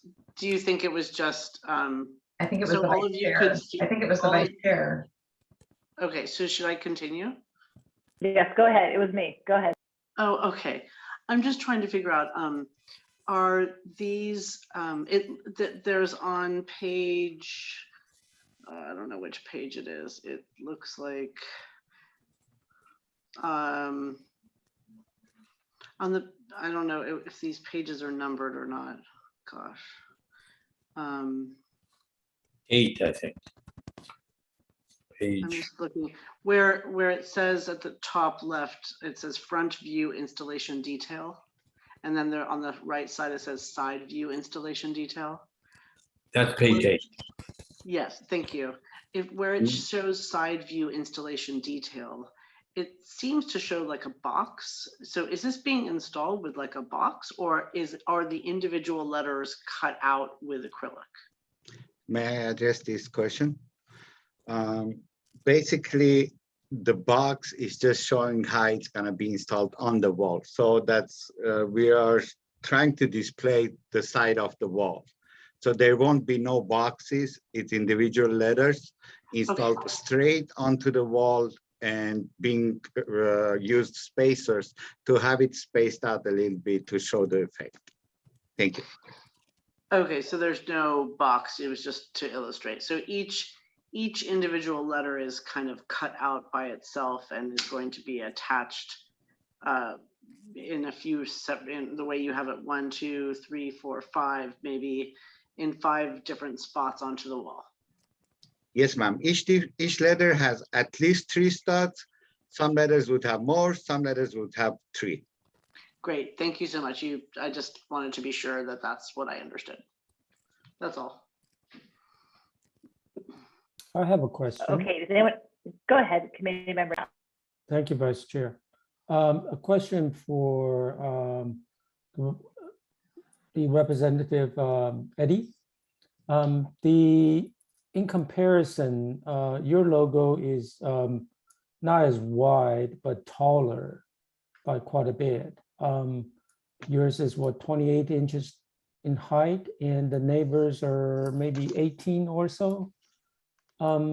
Is there a way that this sign can be brought, proportionally, well, disproportionately, depends on how you look at it. So maybe reduce the height. Have you maybe thought about that possibility? Well, yes, we try to be matching the neighbors, and however, the way their logo is, it's in 2 lanes. So it's kind of, when we try to proportionally bring the size down to be exact same as the neighbors, then the entire sign becomes very small and not seeable and kind of not matching the neighbors. So the reason we did it a little bit wider was to be able to display the name so it's readable. Okay, I understand that. And what about the positioning, the whole logo, the size you're presenting tonight? How do you line up with the adjacent logos? Where do you create your parallels? Is it at the bottom where salon is, or the middle? Certainly not the top.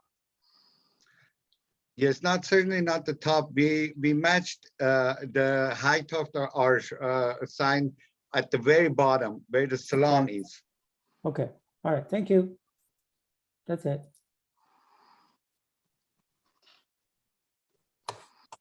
Okay. Anyone else have any questions for our applicant? No more questions, then is there anyone here for public comment? Go ahead and introduce yourself. I don't see anyone. Okay. I will close the public hearing portion and move on to committee member discussion. We should start with committee member Chang. Go ahead. Thank you. This is a very attractive design. Design is. We're not. Okay. I'm sorry. I'm sorry. I'm sorry. Am I okay? Can you hear me okay? All right. Sorry. Yes, go ahead. It's a very attractive design. It's very legible.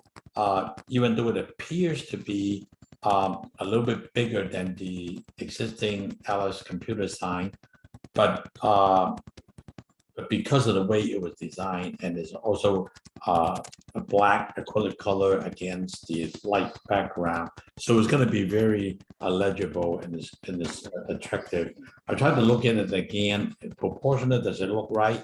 It can work with it. As a matter of fact, you can see that it will be a lot more legible than the Alice computer sign, without being much bigger per se. But it's because of the way it was designed. So I can support it the way it is. Great, thank you. Committee member Chow. Thank you, Vice Chair. Yes, I can also support the project. I had, side by side, you can definitely see the difference between this logo and the neighboring logos, but same thing, I agree here because of the font, the style, and the color. I think the sign is very elegant. It has that nice feel of a high-end business, so I can support it. Great, thank you. Committee member McKay. Thank you. I concur wholeheartedly with my fellow committee members, and I can support this project. Thank you. Oh, great. Committee member Batnish. I agree with everyone. I don't mind that there is a bit of a perception that it is bigger than the others, only because it's still very, very understated for this building and very elegant looking. And I think it really makes that building very nice and attractive and makes the business look nice and attractive. And I'm really glad to see someone use this method of, installing the acrylic letters, but by studs. I think it, when we put boxes on those plastic boxes on buildings, it isn't the most elegant way to put signs on buildings in San Marino. So I'm happy to see this, and I hope we see more of it. Thank you. Great, thank you. Okay, I think that we can all support the project tonight. It's a very elegant sign, and we all are in agreement that I think we could support it. And do we have a motion? I could move. Is this DRC case number 22-13? Can someone? Yes, that's correct. Yes, it is. It's Okay, thank you. 22-13. So I will move to approve DRC case number 22-13 with no conditions. Great. Do we have a second? I second. Second by Committee Member Chang. Okay. Roll call. Vice Chair Lakin. Yes. Sorry. Yes. Committee Member Betanish. Yes. Committee Member Chang. Yes. Committee Member McKay. Yes. And alternate Committee Member Rick Chow. Yes. Okay, motion passes 5-0. Great. Thank you. Thank you very much. We will move on to item number 5, design review case number 22-15. Chair, I need to But recuse myself on this one.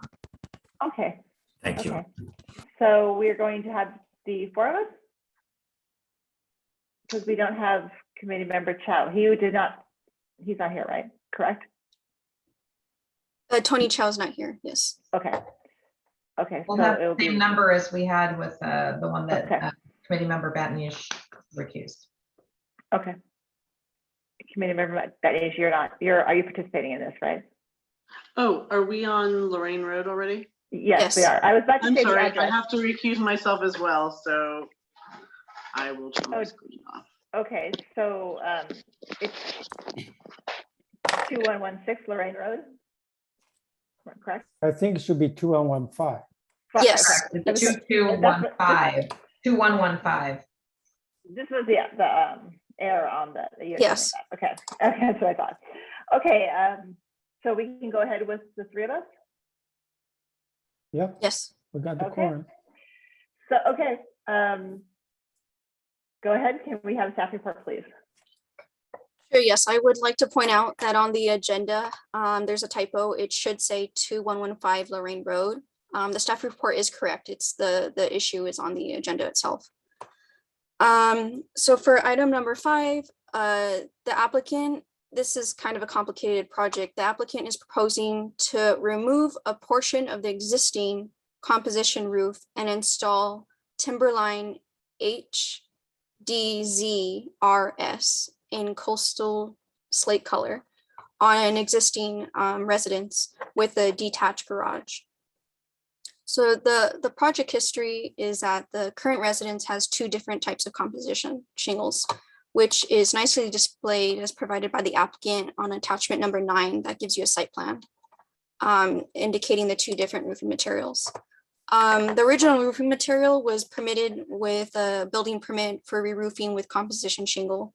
And then as part of an addition to the main dwelling,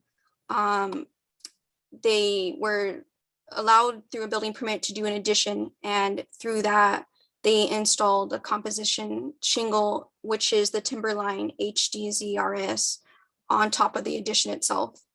The permit was finalized and inspected and approved with the material at the time of inspection and final. The applicant is now requesting that the rest of the home be re-roofed with the same material to provide consistency. And as it's not on the pre-approved list, they are therefore must be approved by the DRC to be able to install that material. This project or this address is identified on our historic resource survey.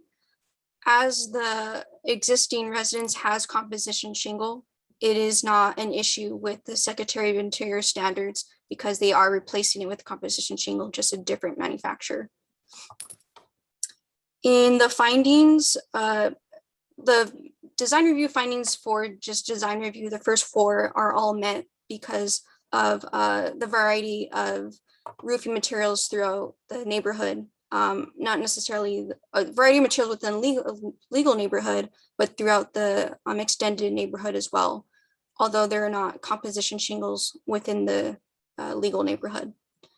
On the findings following that, specifically for roofing materials 1 through 4, the proposed manufacturer specs also meet the standards to meet the wind, fire, and earthquake safety, and the rest of the structural integrities that's required for the design review to review.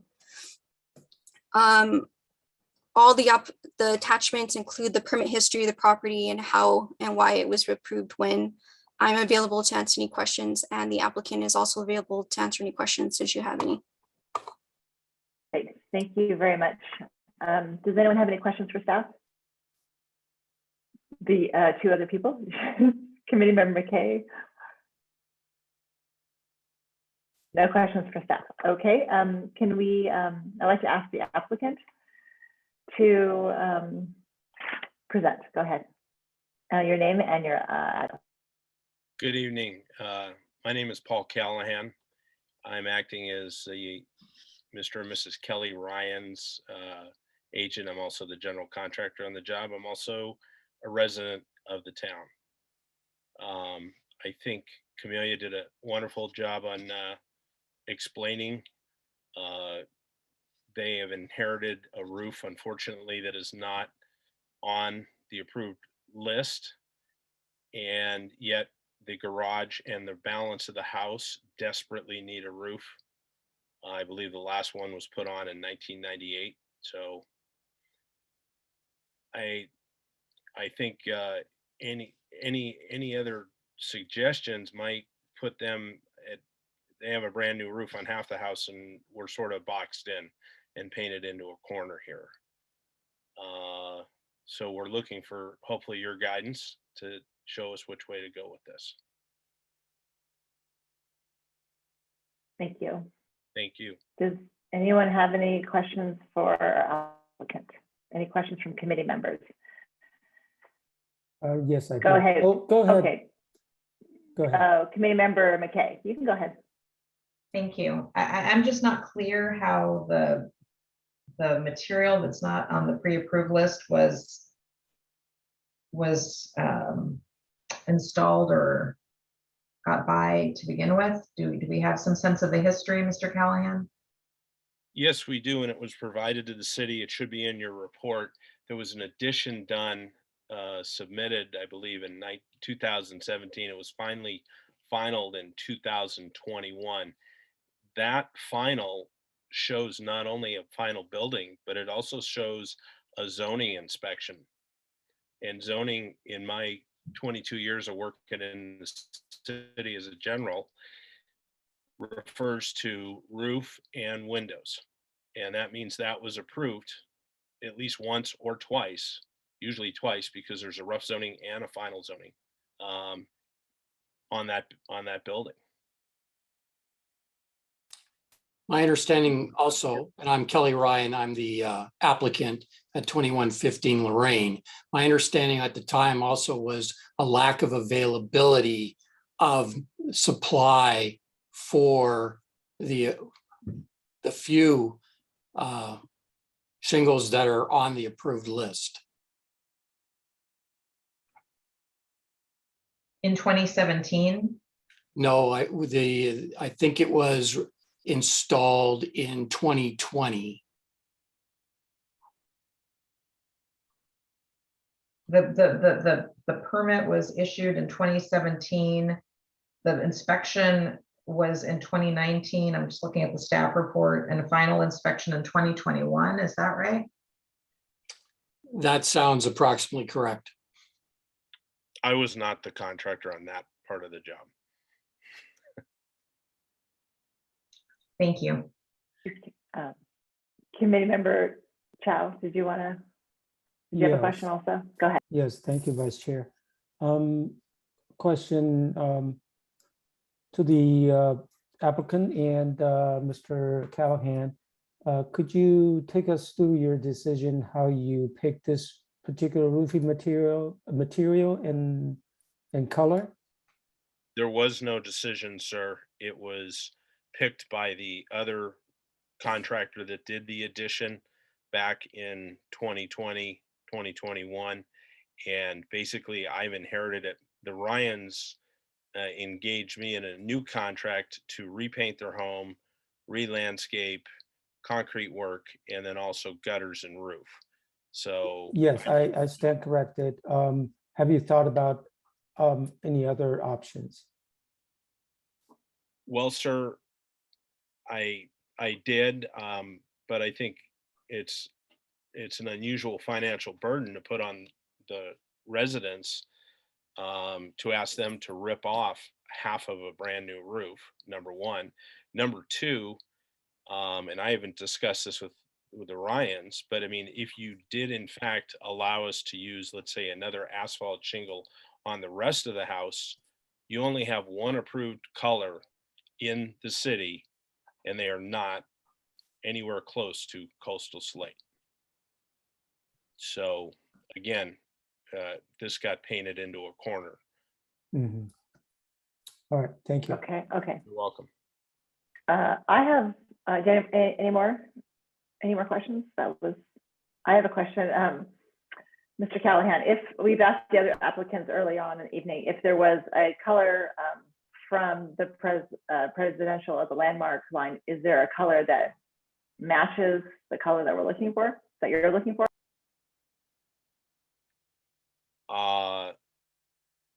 I am not, you know what, I don't have that information in front of me, and I would be ignorant to say, yeah, absolutely. Okay. Anyone else have any questions? Okay, is there anyone here for? Vice Chair, I do have a okay. follow-up question, Go ahead. if I may. Thank you. Sure. Go ahead. Again, to Mr. Callahan, have you compared, pulled some stock samples to see how similar or different they compare to your existing part of the material in colors and material, or any material changes? Are you talking now, sir, of if we did go with the same coastal slate, the GA? Correct. Matching, yeah. Well, there's always color dye lots and materials, whether it's tile or roof. But there's also the question now that roof is 2 years old and had been exposed to the elements and sun. And so it is going to be different. The nice thing about this is, though, that the roof that's on there now, or the roof that we propose to replace, is visible from, let's say, Lorraine Road and the garage.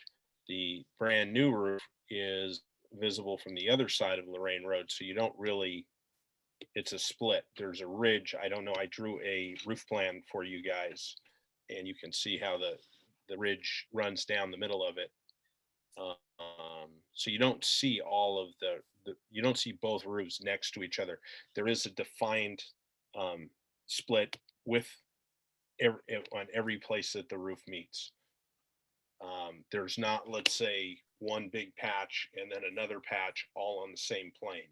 They're on different sides of, let's say, the peak of the roof. Okay, thank you. You're welcome. Any more questions? Okay, I will open up for public comments. Is there anyone here who'd like to speak on the matter?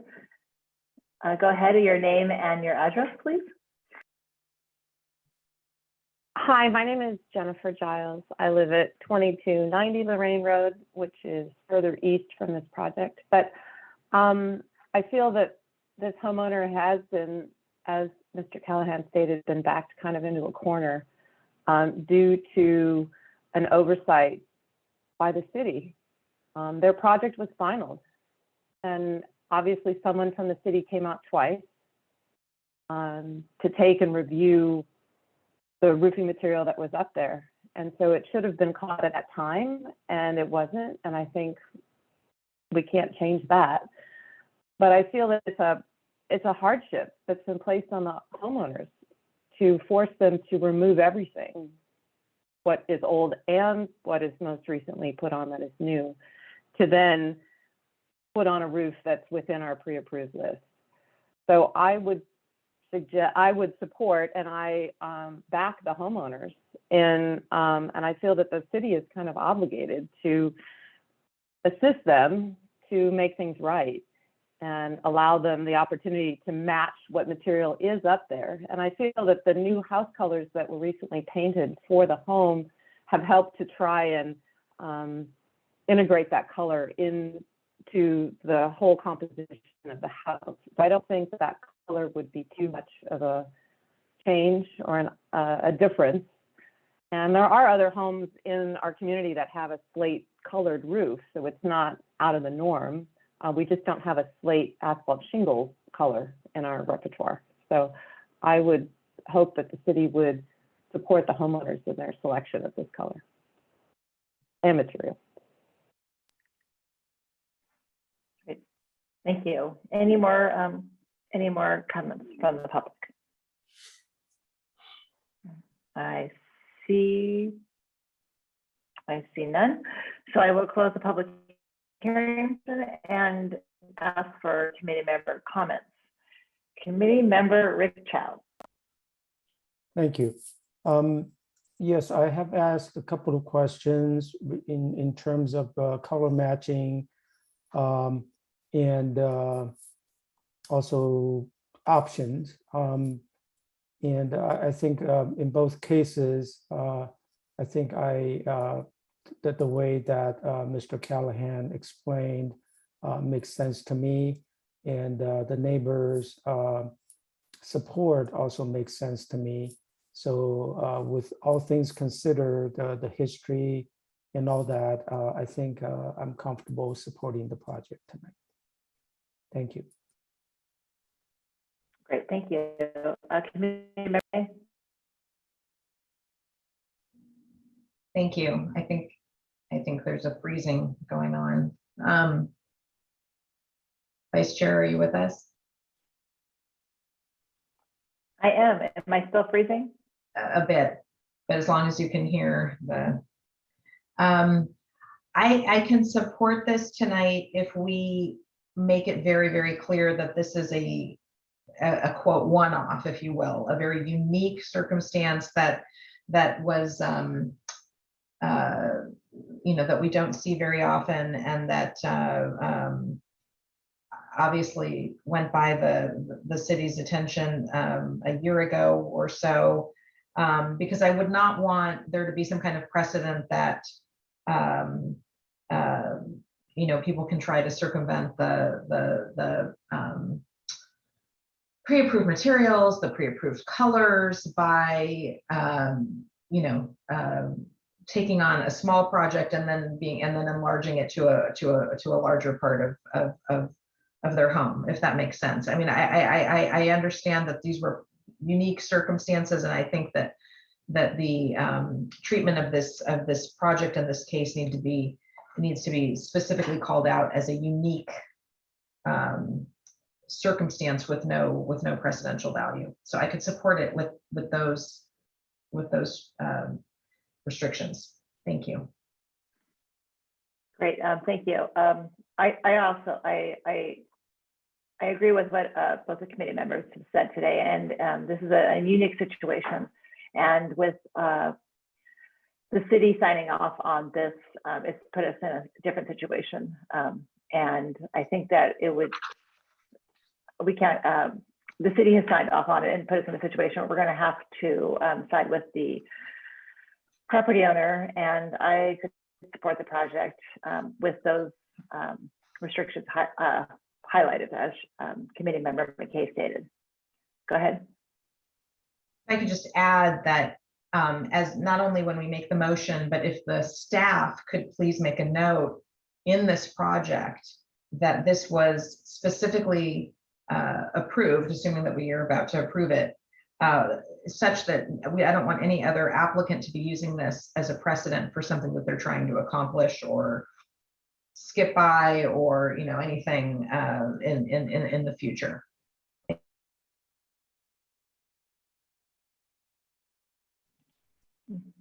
Did you get that? Anyone else? So do we have a motion? Could you make a motion? Perhaps we, committee member McKay, would you consider making a motion? Because you brought up those. I'll take a stab at it. You would be able to, as our fellow committee member would say. I'll move to approve design review case number DR 22-15, and let me just make sure that this is the, okay, 2115 Lorraine Road, with a specific note that this is approved based on the unique circumstances, the unique facts and circumstances of this case, the unique facts and circumstances of the history of this property and this project, the unique facts and circumstances of the approval of this coastal slate, and that there be no precedential value or use of this approval by anyone else seeking to use roofing materials that are not on the city's pre-approved list. do we have a second? I'll second that. Okay.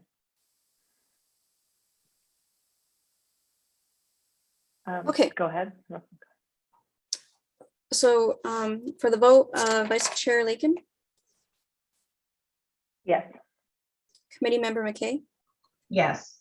and alternate Committee Member Ripchow. Yes. Okay, the motion passes 3-0. Okay, great. Thank you. And thank you, Committee Member McKay, for such a specific motion. That was rather unique to us. That was a little difficult, so I appreciate that very much. Okay, so we'll move Thank on you to all. our next item. Thank you very much. Thank you. You're welcome. Thank Good you. night now. Good night. Now we are on item number 6. Where is? Okay, item number 6, design review case number, I apologize for that delay, 22-16-2765 Huntington Drive, for roofing materials. Can we have the staff report, please? Yes, so for item number 6, the applicant is proposing to remove tile and install CertainTeed Presidential Shake TL in country gray color on the existing residence with an attached garage. Within the legal neighborhood, there is one property within the legal neighborhood and 3 just outside it that conform to the roofing materials within the neighborhood. Therefore, staff recommends approval and finds that all the findings are consistent. And I wanted to add that it would be lot number 3 on the DRC map that has the existing composition roof. And I'm available to answer any questions. And there's an applicant here to answer any questions as well. Great, thank you very much. Does any other committee members have questions for staff? Seeing none? No questions? Okay, could the applicant please state your name and your address and go ahead. Yeah, I'm Raymond Tan, 2765 Huntington Drive. Great, thank you. Are you going to present it, or do you have a representative here? Yes, from Bumble Roofing. Okay, go ahead. Hi, I'm Andrea with Bumble Roofing. I believe that between Raymond and I, we can both answer any questions that you guys might have.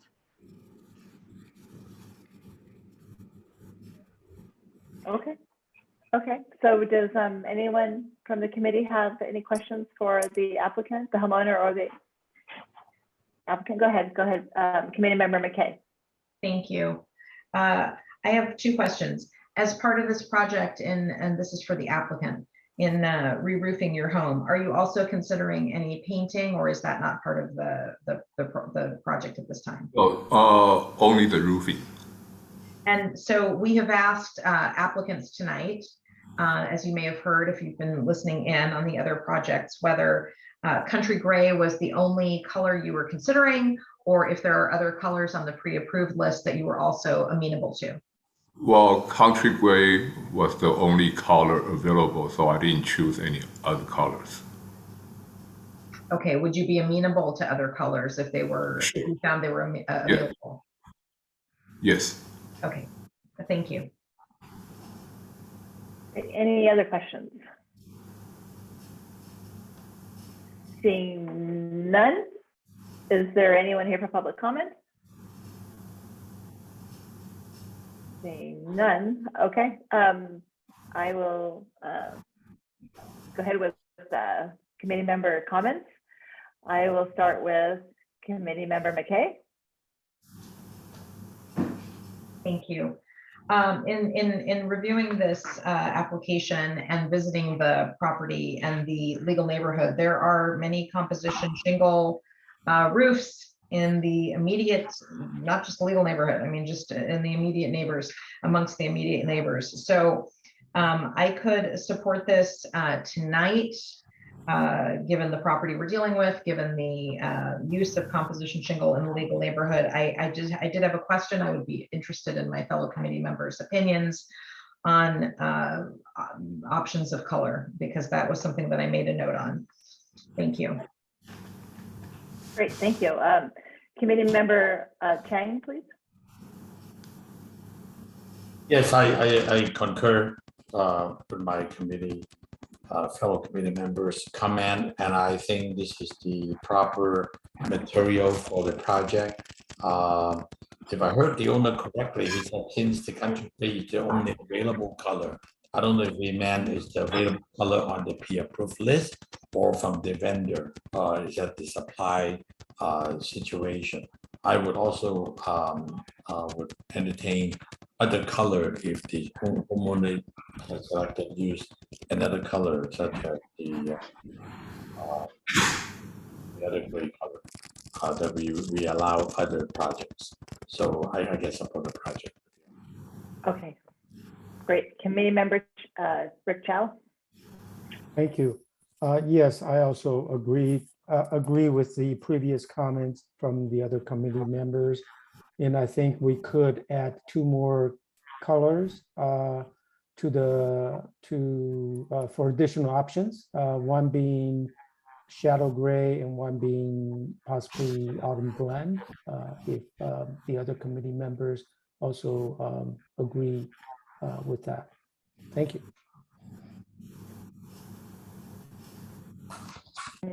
Great, thank you very much. Committee Member Batnich. Yeah, I think country gray or shadow gray would look good. I don't think the autumn blend would look nice for this house, but if I'm the odd one out, so be it. Okay, so I think it's consensus. We all can support the roofing material, and with the color you've selected, country gray, but we are open to some other adding some other options.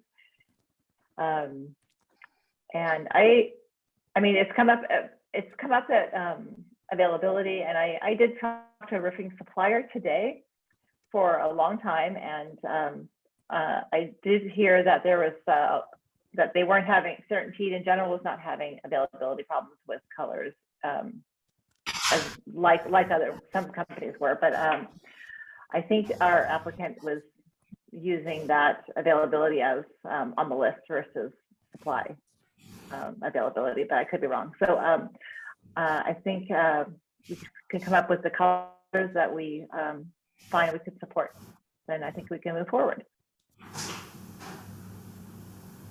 Do you want to talk about those colors, or are we ready for a motion?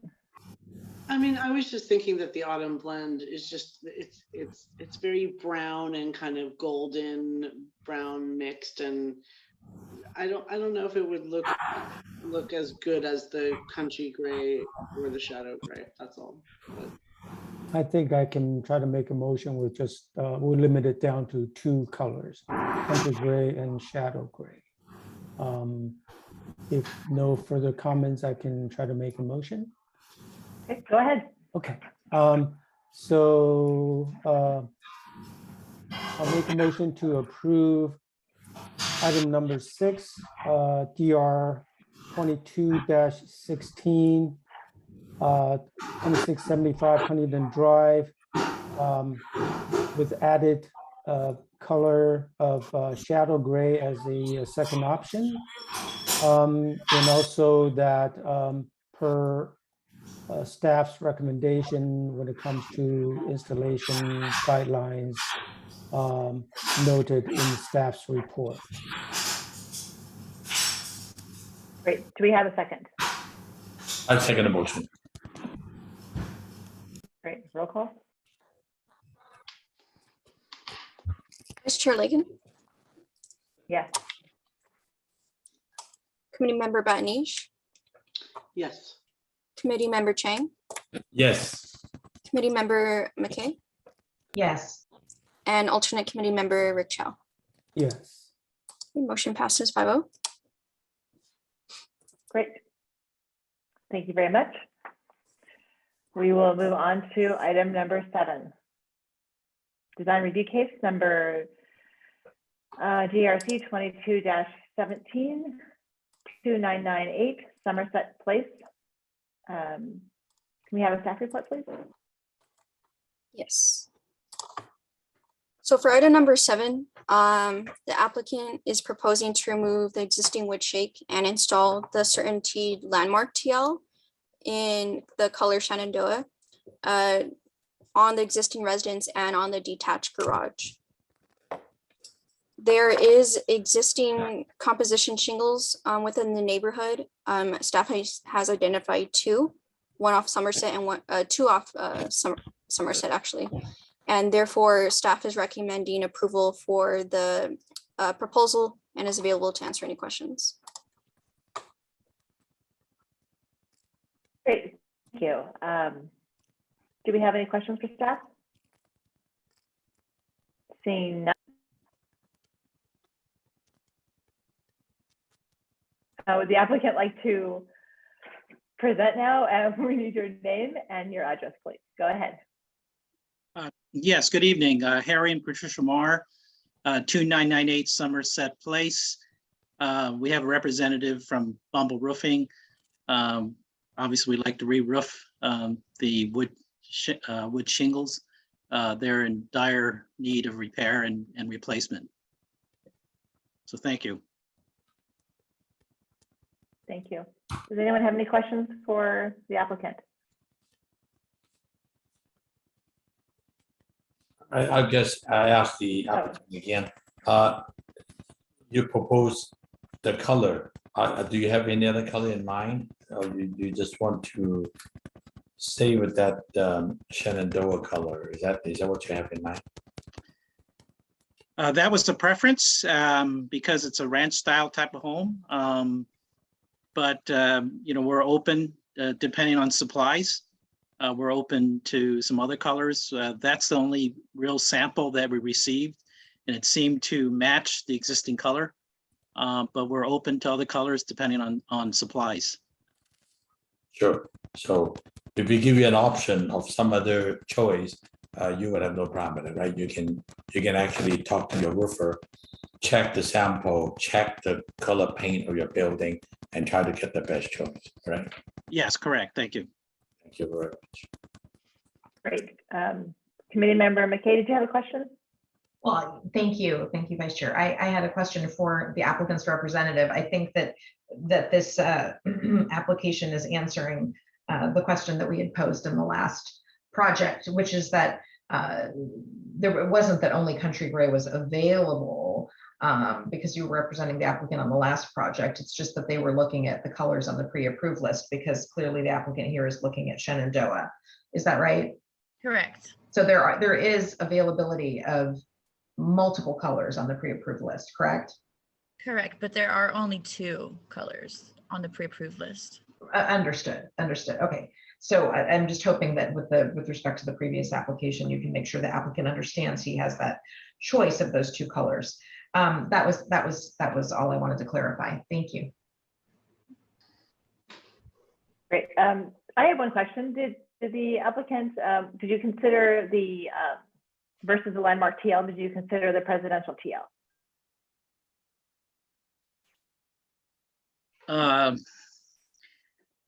My understanding that the other material is in short supply. Maybe Andrew could answer that question. The one that was most available was the Shenandoah Certainty, and so that's the one we went with. But maybe she can answer that question in terms of the other choice. I thought there was some issue about supply. Actually, they're both of the approved materials on the list are from Certainty. So I believe the color wouldn't make a difference in supply. I believe if you chose, they just have a specific one color goes to the Certainty landmark TL and the other color goes with the presidential. So it was either or. Okay, can I have a question for Miss, the applicant's representative? I'm sorry, I'm losing your last name. From Bumble Yes. Roofing, is that, okay. Ask you about Bumble Roofing. Do you, I don't even know, I'm sorry. I'm trying to figure out your name and I'm like, nope, I don't even know. Never mind. Never mind. Okay, let's go on. Any other questions? Anyone else have any questions? Let me give it a try. Maybe I'll Go ahead. get a try. This is a question for Andrea again. The landmark and the presidential are 2 different type of roofing. One is probably a little bit thicker than the other. Am I correct on that? Yes. So the question to the homeowner or the applicant was that would he consider the presidential TL, which is a 3-layer of composition roof that looks thicker and has a deeper shadow line. And I think that was one of the suggestion. And the committee has been approving most everything with the presidential TL because it is the closest asphalt shingle roof that we can achieve that aesthetic look rather than a thin composition roof. So question to you is that you have no problem on supply for presidential TL roofing, do you? No. Okay, that's good. I just want to make sure the own homeowner understands that it's not, landmark is not the only choice because of supply. He actually have that choice of having a better quality of roofing using the presidential TL. And then we are allowing also most of the applicant a choice of at least about 2 colors or even 3, depends on the look. And then they have the right to do it. So that would be wonderful. All right, thank you. Choices are great. I did have a question. This is my question. I'm sorry about that. As far as I looked at your website and I saw that you're a preferred or contractor with another composition shingle. So are you you do contract? You are contracted with this brand, right? Correct. Do you? Okay. Because you didn't list it on the website.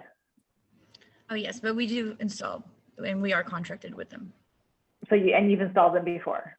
Yes. Have you installed in the city before? In the city of San Marino, I would have to look back. I'm not sure, but okay. I'm just not familiar with it. Okay. Okay, thank you. And you know about the list of conditions for applying, for installing the composition shingle that's on that list? Correct. Saw that on the, okay.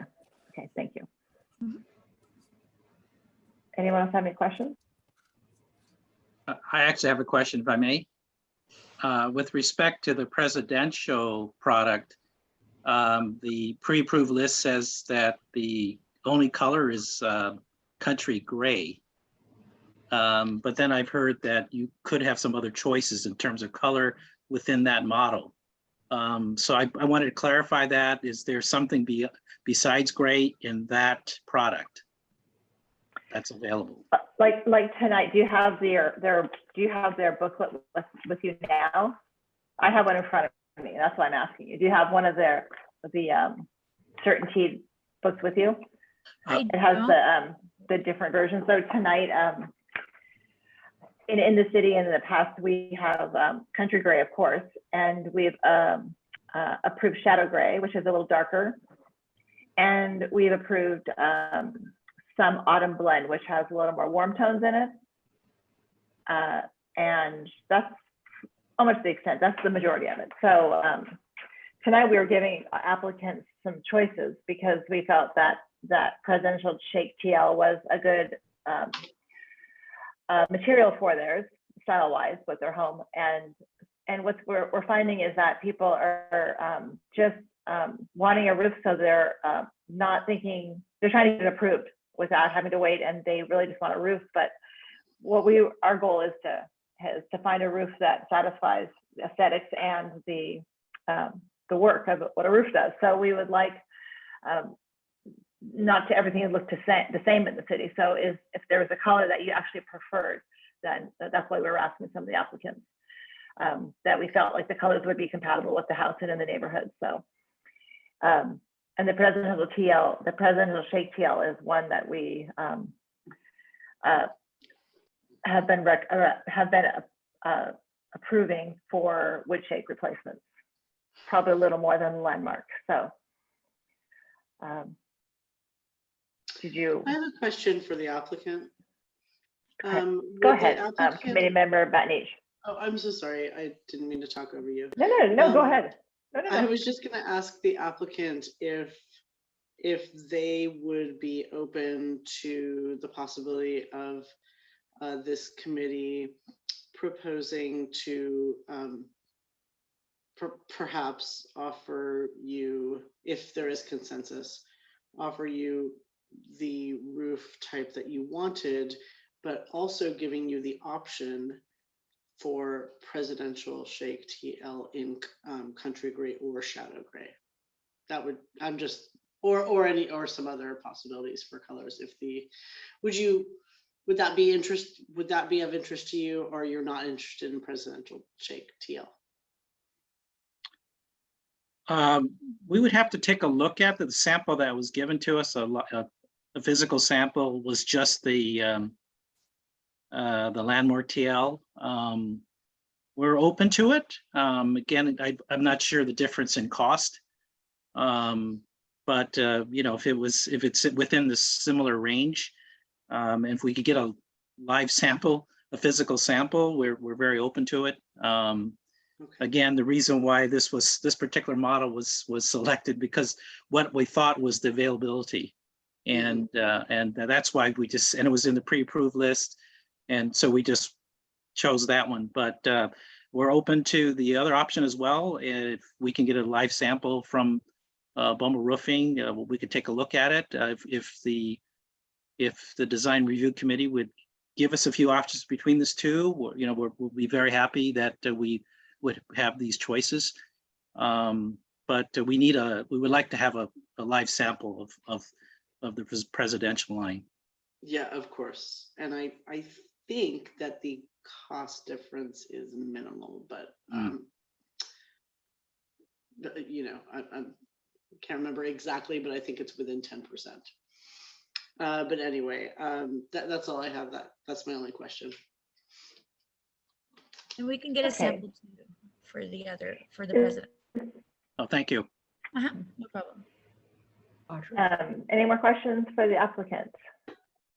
From anyone? Okay. Is anyone here for public comment? Seeing no one. Okay, I'd like to close. That wasn't, okay. I would like to close the public comment portion and move to committee member comments. I'll start with committee member Chang. Go ahead. Yeah, I think there's enough discussion, and I think I like to offer that opportunity for the homeowner to consider the second approval option of using the presidential TL shingle with both country gray and or shadow gray at his choice. And also after he looked at that compared to what is proposed in the landmark Shenandoah, I think we will let him make that decision, what's going to be best for his home. So I can support that decision, giving him the choices. Great. Committee member Batnij? I would say exactly the same thing that committee member Chang just said, that I think it would be the right thing to approve the choice of that the homeowner selected already, which would be the landmark TL in Shenandoah, with the option of that the homeowner could also consider installing and would have permission to install presidential shake TL in either country gray or shadow gray. Committee member McKay. I concur with my fellow committee members, and I appreciate those who raised the option of the presidential TL as well. So I could support it with those additions. I concur. Thank you. Right. Committee member Chow. Thank you, Vice Chair. Yes, I can also support the project. And I think what Mr. and Mrs. Marr presented, the material landmark is just fine. And with the additional options that with the presidential TL with those two colors, I think that'll give you good choices. Thank you. Great. Okay. I think we have a consensus that we can all support the project with the added options of color and material. Do we have a motion?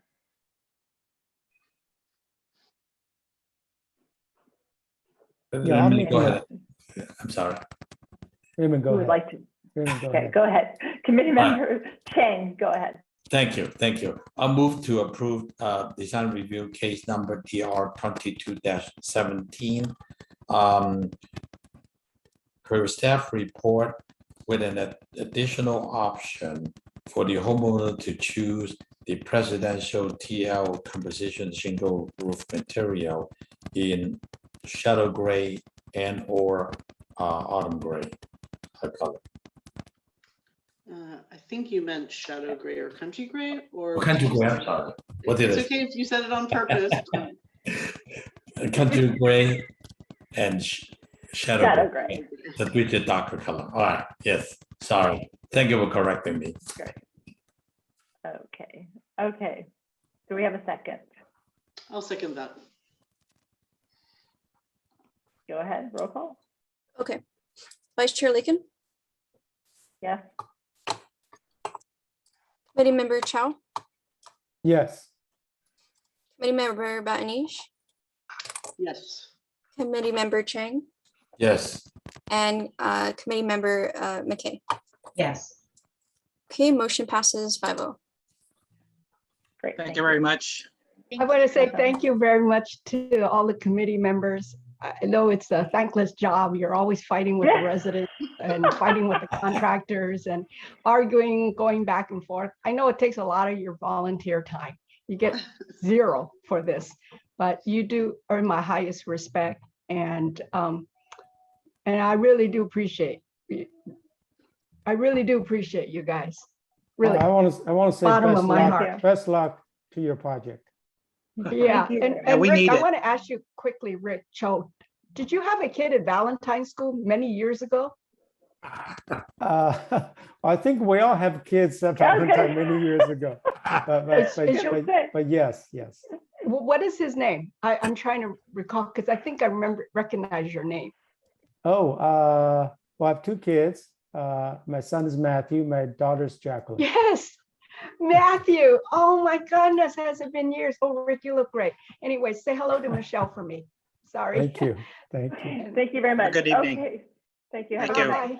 Good night. We will move on to our last item, I believe, and that is number, my piles of paper here. And I'm recusing myself, so I am not, it's number 8, right? It is number 8. I didn't even print it out. Okay, I will be recusing myself. I live in the legal neighborhood. So I will sign off. Okay, thanks.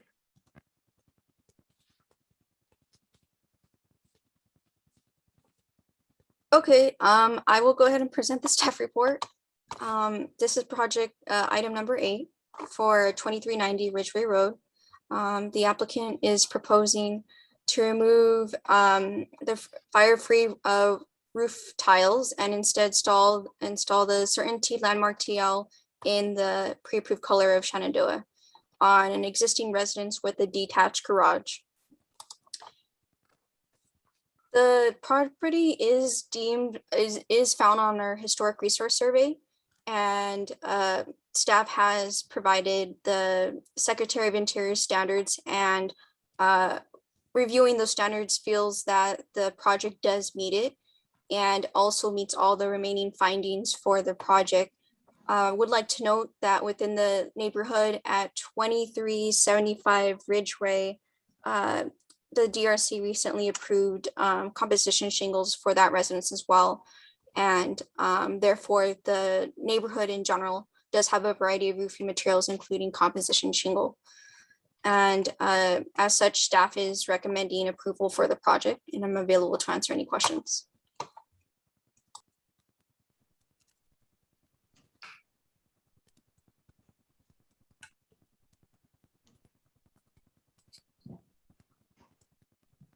If any of the committee members have any. I just have as a quick question for staff. So you said because of the historical value of this home, that the proposed tile basically meet all the requirements. So meaning that landmark TL composition shingle would be fine as far as the Department of Interior's guideline and or specification. Am I correct on that? Yes, so this property is within the potential historic district of the Huntington Hill Residential Historic District. And as part of the attachments, the Huntington Hills character defining features doesn't list roofing materials as one. Therefore, if it's not a character defining feature as part of that potentially historic neighborhood, staff did find the 10 Secretary of Interior standards to meet the qualification. Thank you, appreciate it.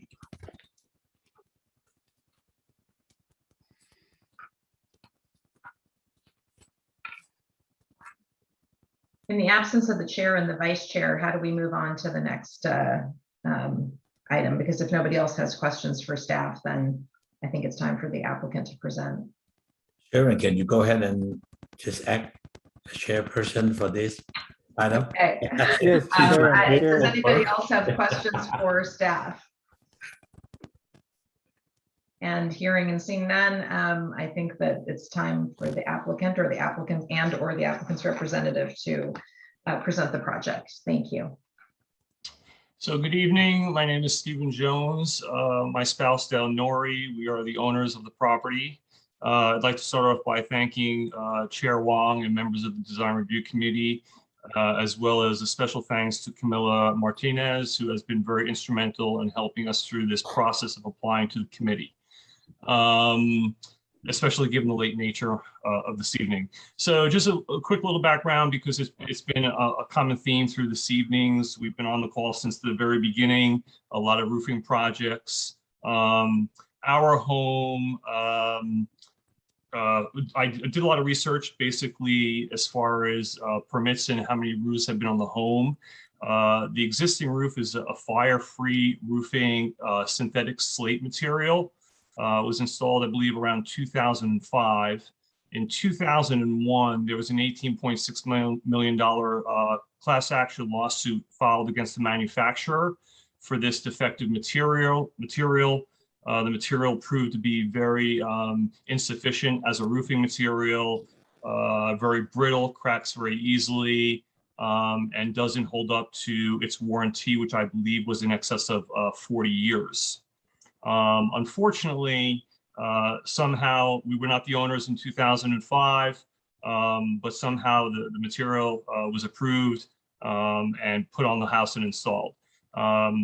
17 years later, the roof is in very, very dilapidated condition. The house has changed hands many times over the past few years. It's our understanding last owners of 7 years used it as an income producing property. So there's been a lot of neglect, especially with regard to the roof. This past winter, we experienced leaks in the garage as well as the main structure. We have a detached garage.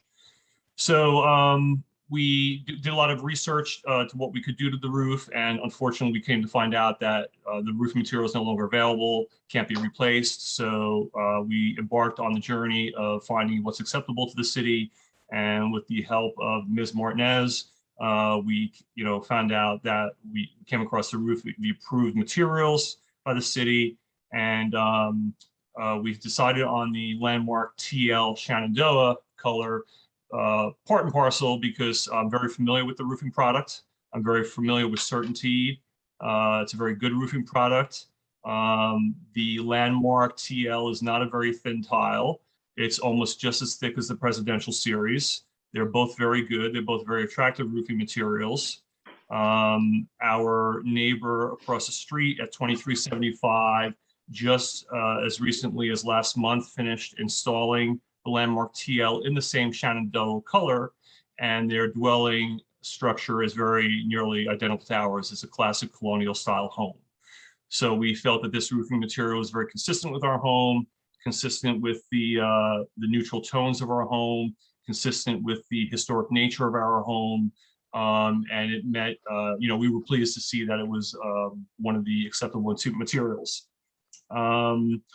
We also really need to have the roof replaced because we've also, on a monthly basis, received letters from our insurance company who has threatened to drop us at the end of this policy year because of the condition of the roof.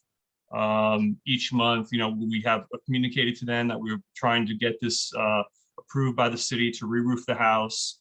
Unfortunately, the material that's on there is no longer produced, and we are forced to go with a different material satisfactory to us. And so it's very important to us so that we don't lose our homeowners insurance to be able to continue on with the project. And, we did identify in our research other homes. And again, I don't know the definition of legal neighborhood, so you'll have to forgive me for that. But there are two homes, 2375 is one I just mentioned. They just re-roofed with the identical material and color last month. 2590 Ridgeway Road down the street, also classic colonial, has an asphalt shingled roof. We identified two other properties right around the corner, 924 as well as 948 Winston Avenue, both classic colonials that have a composition asphalt shingle roofing. So we recognize that it is a common material used in our neighborhood.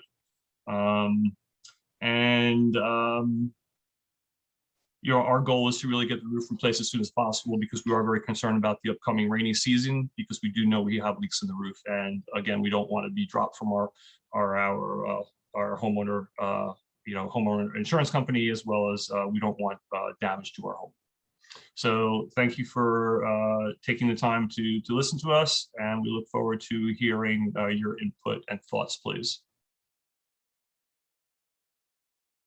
Thank you. Are there questions for the applicants? I have a question. Just given the historic nature of your house, did you consider replacing with wood shake, with fire rated, class A fire rated wood shake? We did not. We did not. We looked to what was on the approved list. We didn't really consider the a wood shake roof because of the maintenance required. I can tell you that would certainly be a cost prohibitive measure for us, particularly in today's world with pricing materials. And again, with our neighbor having just done the exact material across the street, we found it to be very attractive and aesthetically pleasing. So that's kind of where we, focused on.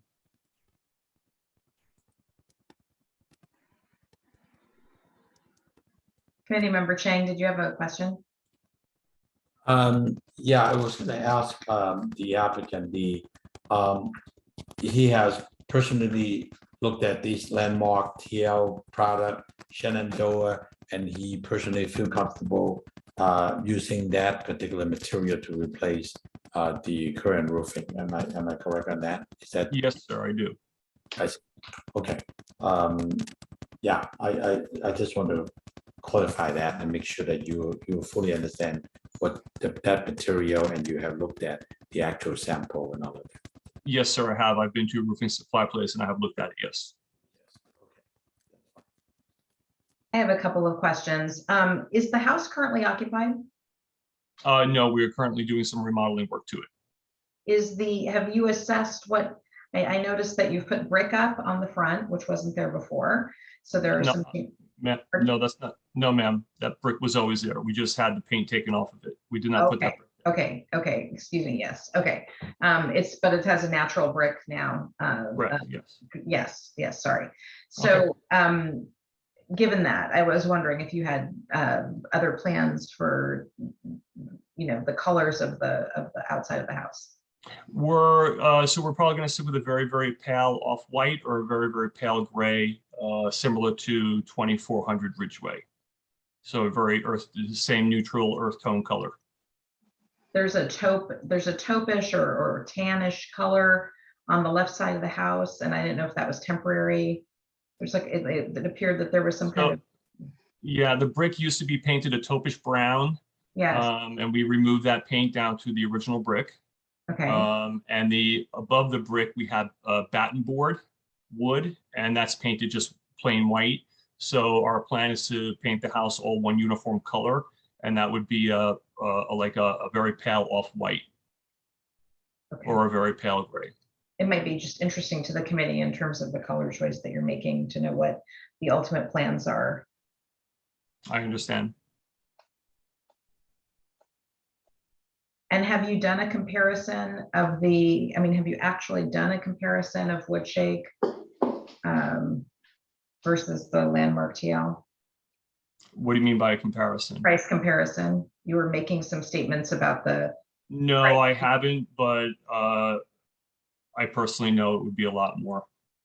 I haven't really spoken to my roofing contractor about it because I just know that a cedar shake roof is very, very, very expensive.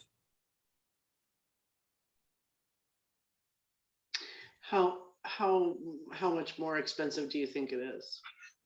My educated guess would be for a home like that, and conversations, would be probably in the magnitude of $80,000 to $100,000 to re-roof the home. And versus for an asphalt shingle roof, somewhere probably in the neighborhood of about $30,000 to $35,000. And that's not to mention, I'm sorry, just one last point, please. That's not to mention the maintenance that has to go into the maintaining a cedar shake roof. What maintenance are you referring to? I'm just curious. As somebody who has a wood shake roof, what are you referring to? Maintenance oils to preserve the wood so that it doesn't splinter, rot, things like that. Cedar shake roof should typically last longer than I listened to some of the earlier people on the call that have a wood shake roof that they're replacing with the CertainTeed, and And, you know, 30 to 35 years doesn't seem like a very long time to me for a wood shake roof to have to be replaced. But, you know, we had a home on the East Coast and wood shake roofs. There are coastal homes. It's very popular on coastal homes. And there are oil treatments for cedar wood that help preserve the wood. But on the East Coast, there's a lot of weather issues that we don't have here. I know, but we do have the sun, which is very extreme and damaging to roof lines, right? I know one time we started talking about cost during one of these discussions, and someone who was not a committee member sort of said something like, I don't think that we're supposed to be talking about costs, or that's irrelevant. But it actually is written into our guidelines that cost is something that we can discuss as being a relevant topic. And I just want to throw in that I just know from personal experience that the number that you said for a wood shake roof of $80,000-$90,000 is in my own personal experience absolutely not the case, and is much more in fact almost to the dollar that you named, the same price as the dollar that you named for the other material. You know, like everything else, you got to shop around. But anyway, I just wanted to know what your reasons were, and you did state your reasons, so thank you. Thank you. Are there any other questions for the applicants?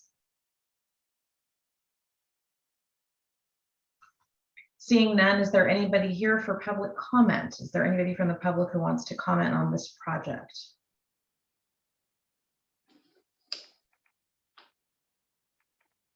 Ms. Martinez, is anybody online? There's nobody online within the chat, and there's also nobody who has emailed a planning email to provide a public comment. Thank you. Let's close the public comment portion and move to committee discussion. Committee member Chang. Yes, in the beginning, when I look at this particular home, because it's such a beautiful home, and for a while I was a little concerned about having that material for this home. But seeing and hearing what the homeowner have expressed, and verifying with the fact that even though in this particular district, this particular roof material would not jeopardize the Department of Interior guideline and or particular issues, and respecting the homeowner's choice of that particular roofing material that is on the pre-approved list.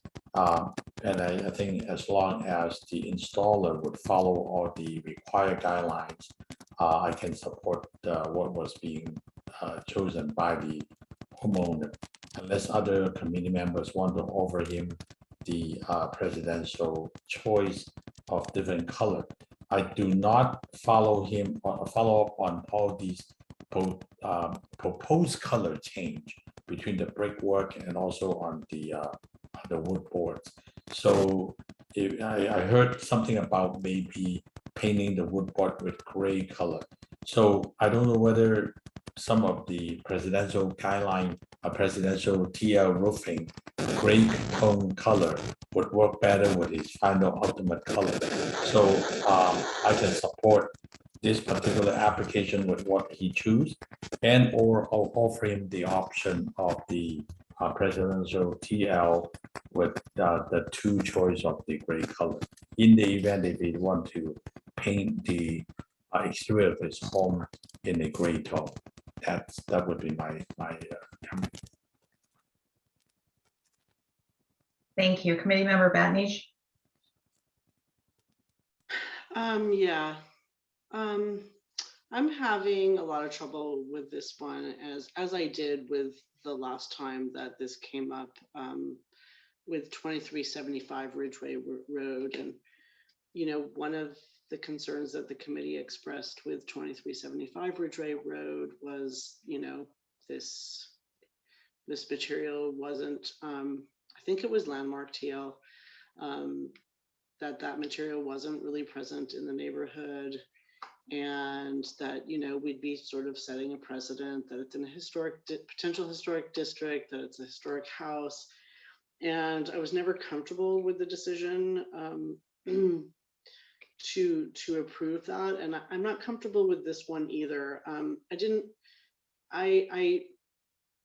don't believe that the cost differential is as great as what the applicant expressed. If it was, I would be much more sympathetic.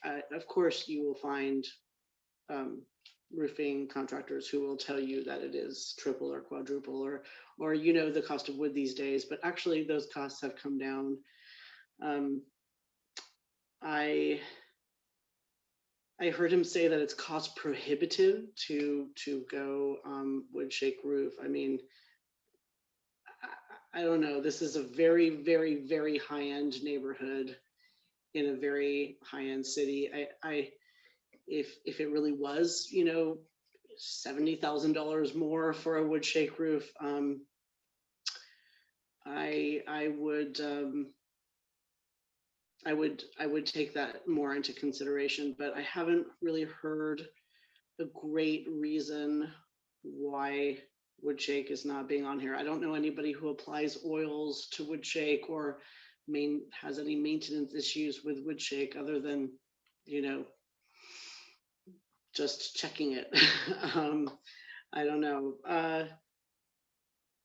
On the other hand, you know, I am a little split because the roof of this home is not, as I think was in the historic resources report, or the report, isn't really a character defining feature on this home. So in a way I can see the case for it, for at least one of the thicker materials like the presidential TL. But yeah, so I'm on the fence about this one. I'm done, thank you. Thank you, Committee Member Chow, Rick Chow. Thank you. This is a quite substantial home. The sheer size, the location, the way it presents itself. So I'm also a little bit unsure, but I think I lean toward approving it as is. However, I do like to hear from other committee members in terms of do we want to maybe recommend and find out if the owner is agreeable if you know, instead of the landmark, we go with presidential TL. I don't know if that makes good sense, makes any sense. You know, I'd like to hear from the other committee members. And also, you know, if we do kind of have a consensus that then maybe we ask the owner again if that would be agreeable. But it's not, but I have to say, bottom line is I think I can approve it as is. But I do like to hear a little bit more other committee members' thoughts. Thank you. Thank you. I share the concerns of Committee Member Batnij and as well as Committee Member Chow. And I think this is a beautiful home. It's a beautiful property. And it's a very prominent home on that block, sitting as it does at the corner. So let's continue the discussion a bit and consider what the options are. I don't understand I should say, I concur with Committee Member Batnij that the objections to the wood shake don't necessarily you know, I don't know that the basis for them are reasoned, but you know, is this one where we want to go with a recommendation of presidential TL, or what are other people, what are your thoughts on that? Well, I yeah. think presidential TL would be better than landmark TL. That would be better. But again, it's as soon as I saw the house, I said, this house needs wood shake. You know, it really is very prominent. It's really in a very well-preserved neighborhood. It's this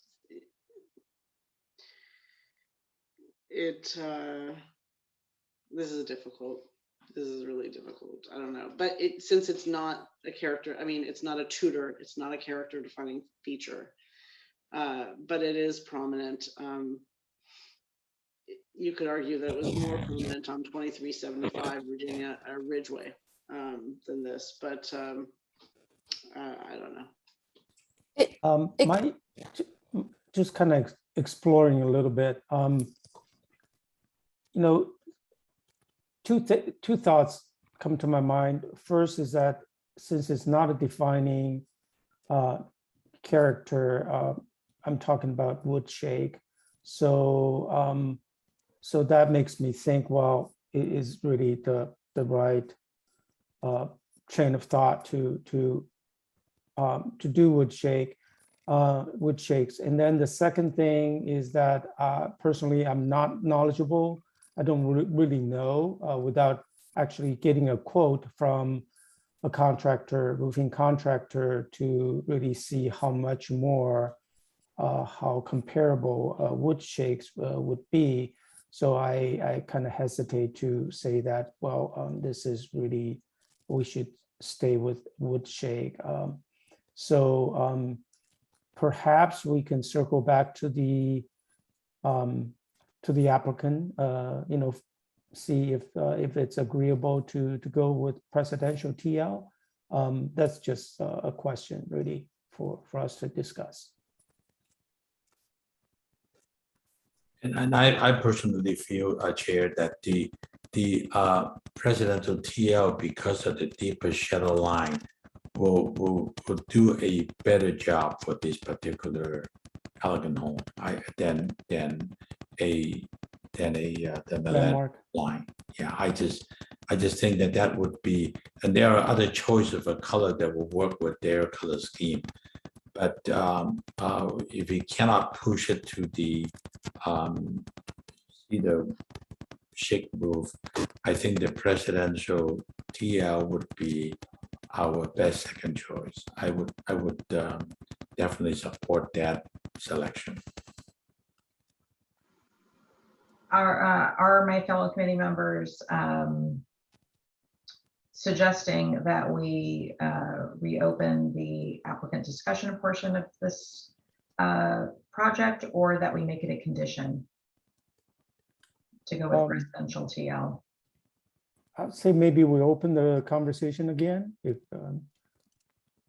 you think it's appropriate. Yeah, it's okay. We can talk to the applicant and see if they would consider that suggestion. So, Mr. Jones, are you and your wife amenable to considering and going with and selecting the presidential TL over the landmark TL for the reasons that have been articulated? Because, you know, your home is a very prominent home in this neighborhood, and it is a potentially historic area of the city. So yes, of course, we're open to it. We would be open to that. We would like to request that the committee just keep in mind too, that when we do discuss cost, it's just, we're not just doing a roof. We're, like I said, the home has been neglected for at least the past 20 years. And we're trying to restore it back to its natural beauty, because we certainly are in agreement. We absolutely love the home. We do think it's a beautiful home. So it's not just the roof that we're fixing. We have pulled permits to remodel our bathrooms and kitchen, because the condition of the house was really quite neglected. But yes, we would be open to upgrading if we had to the presidential series.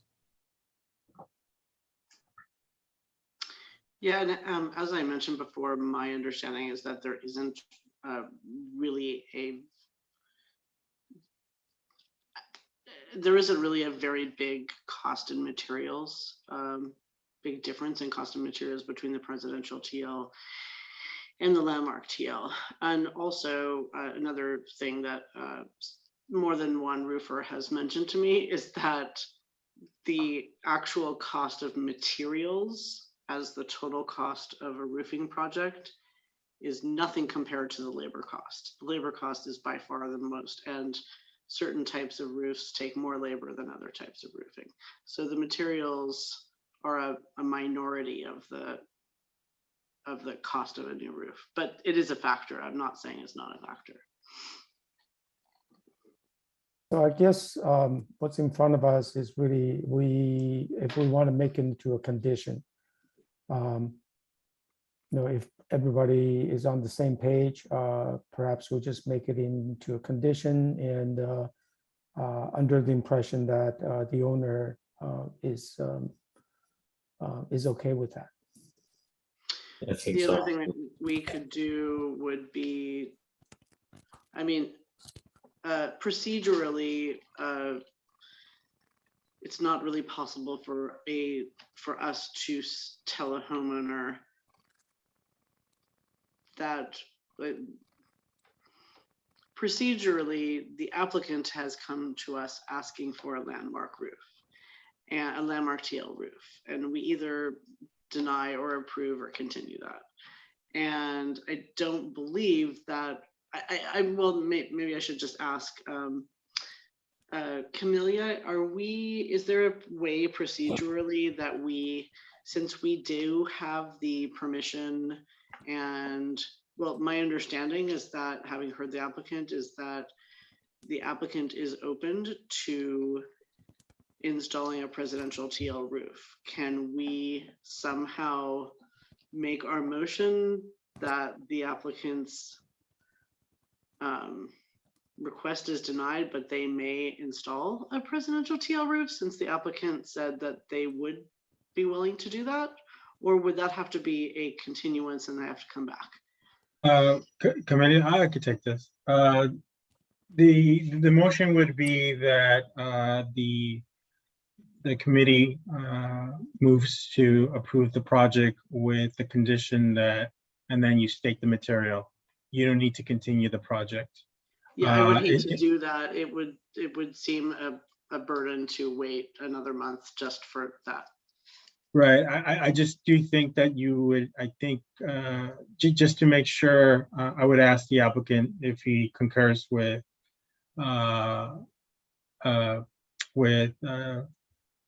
changing the material to the material that the committee is approving, so that that's clear in the record.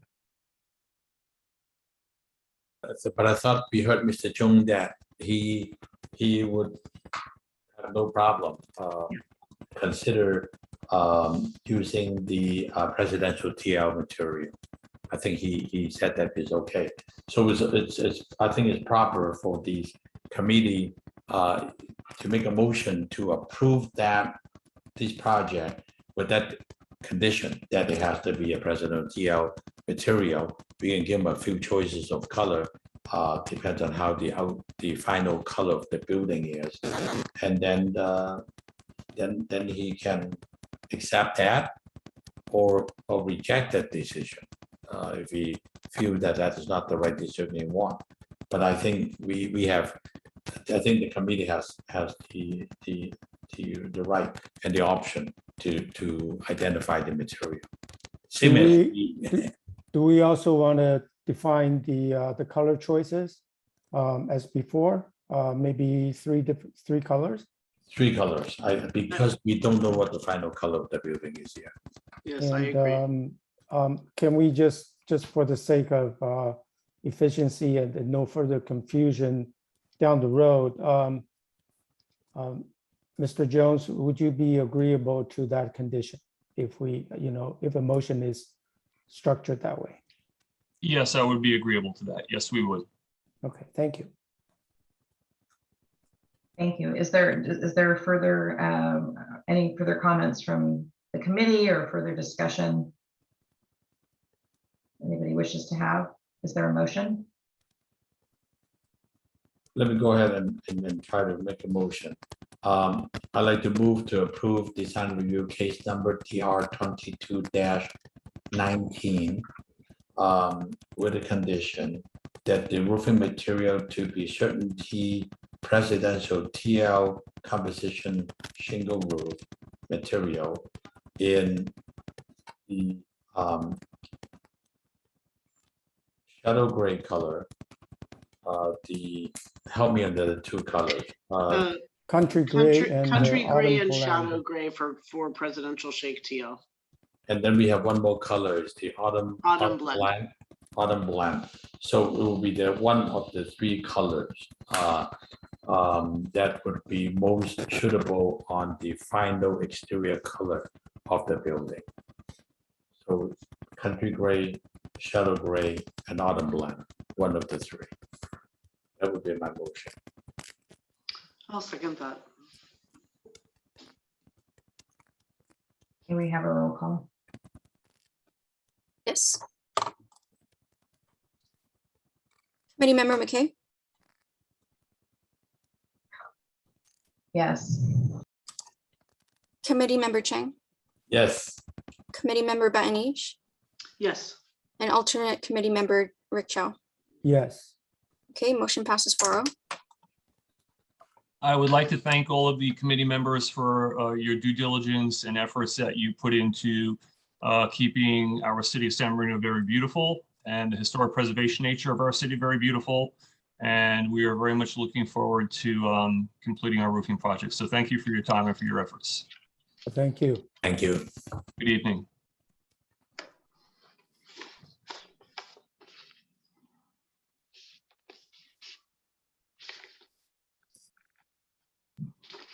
Can I come back to close the meeting? Welcome back. Okay, that was our last item. So we will adjourn till our next, in 2 weeks? In 2 weeks? No, sorry, it's not in 2 weeks, is it? Uh, That would be the third meeting.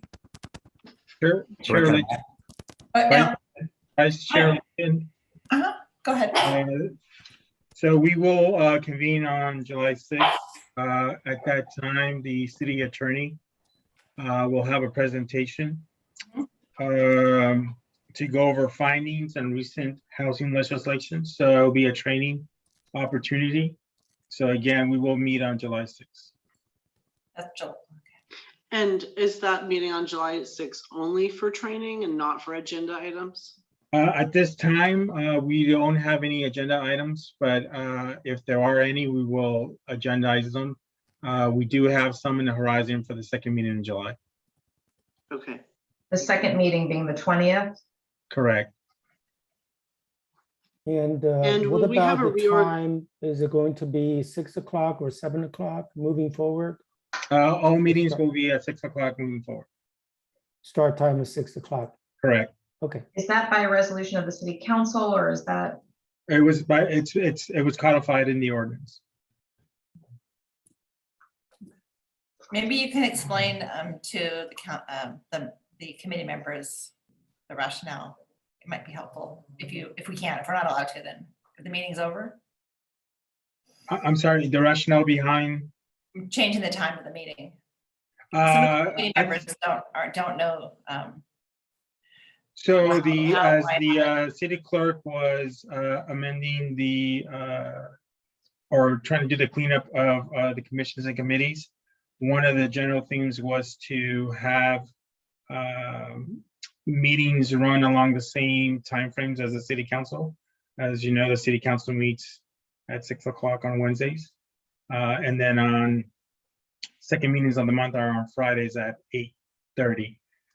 So that was the rationale behind that time change, to be consistent.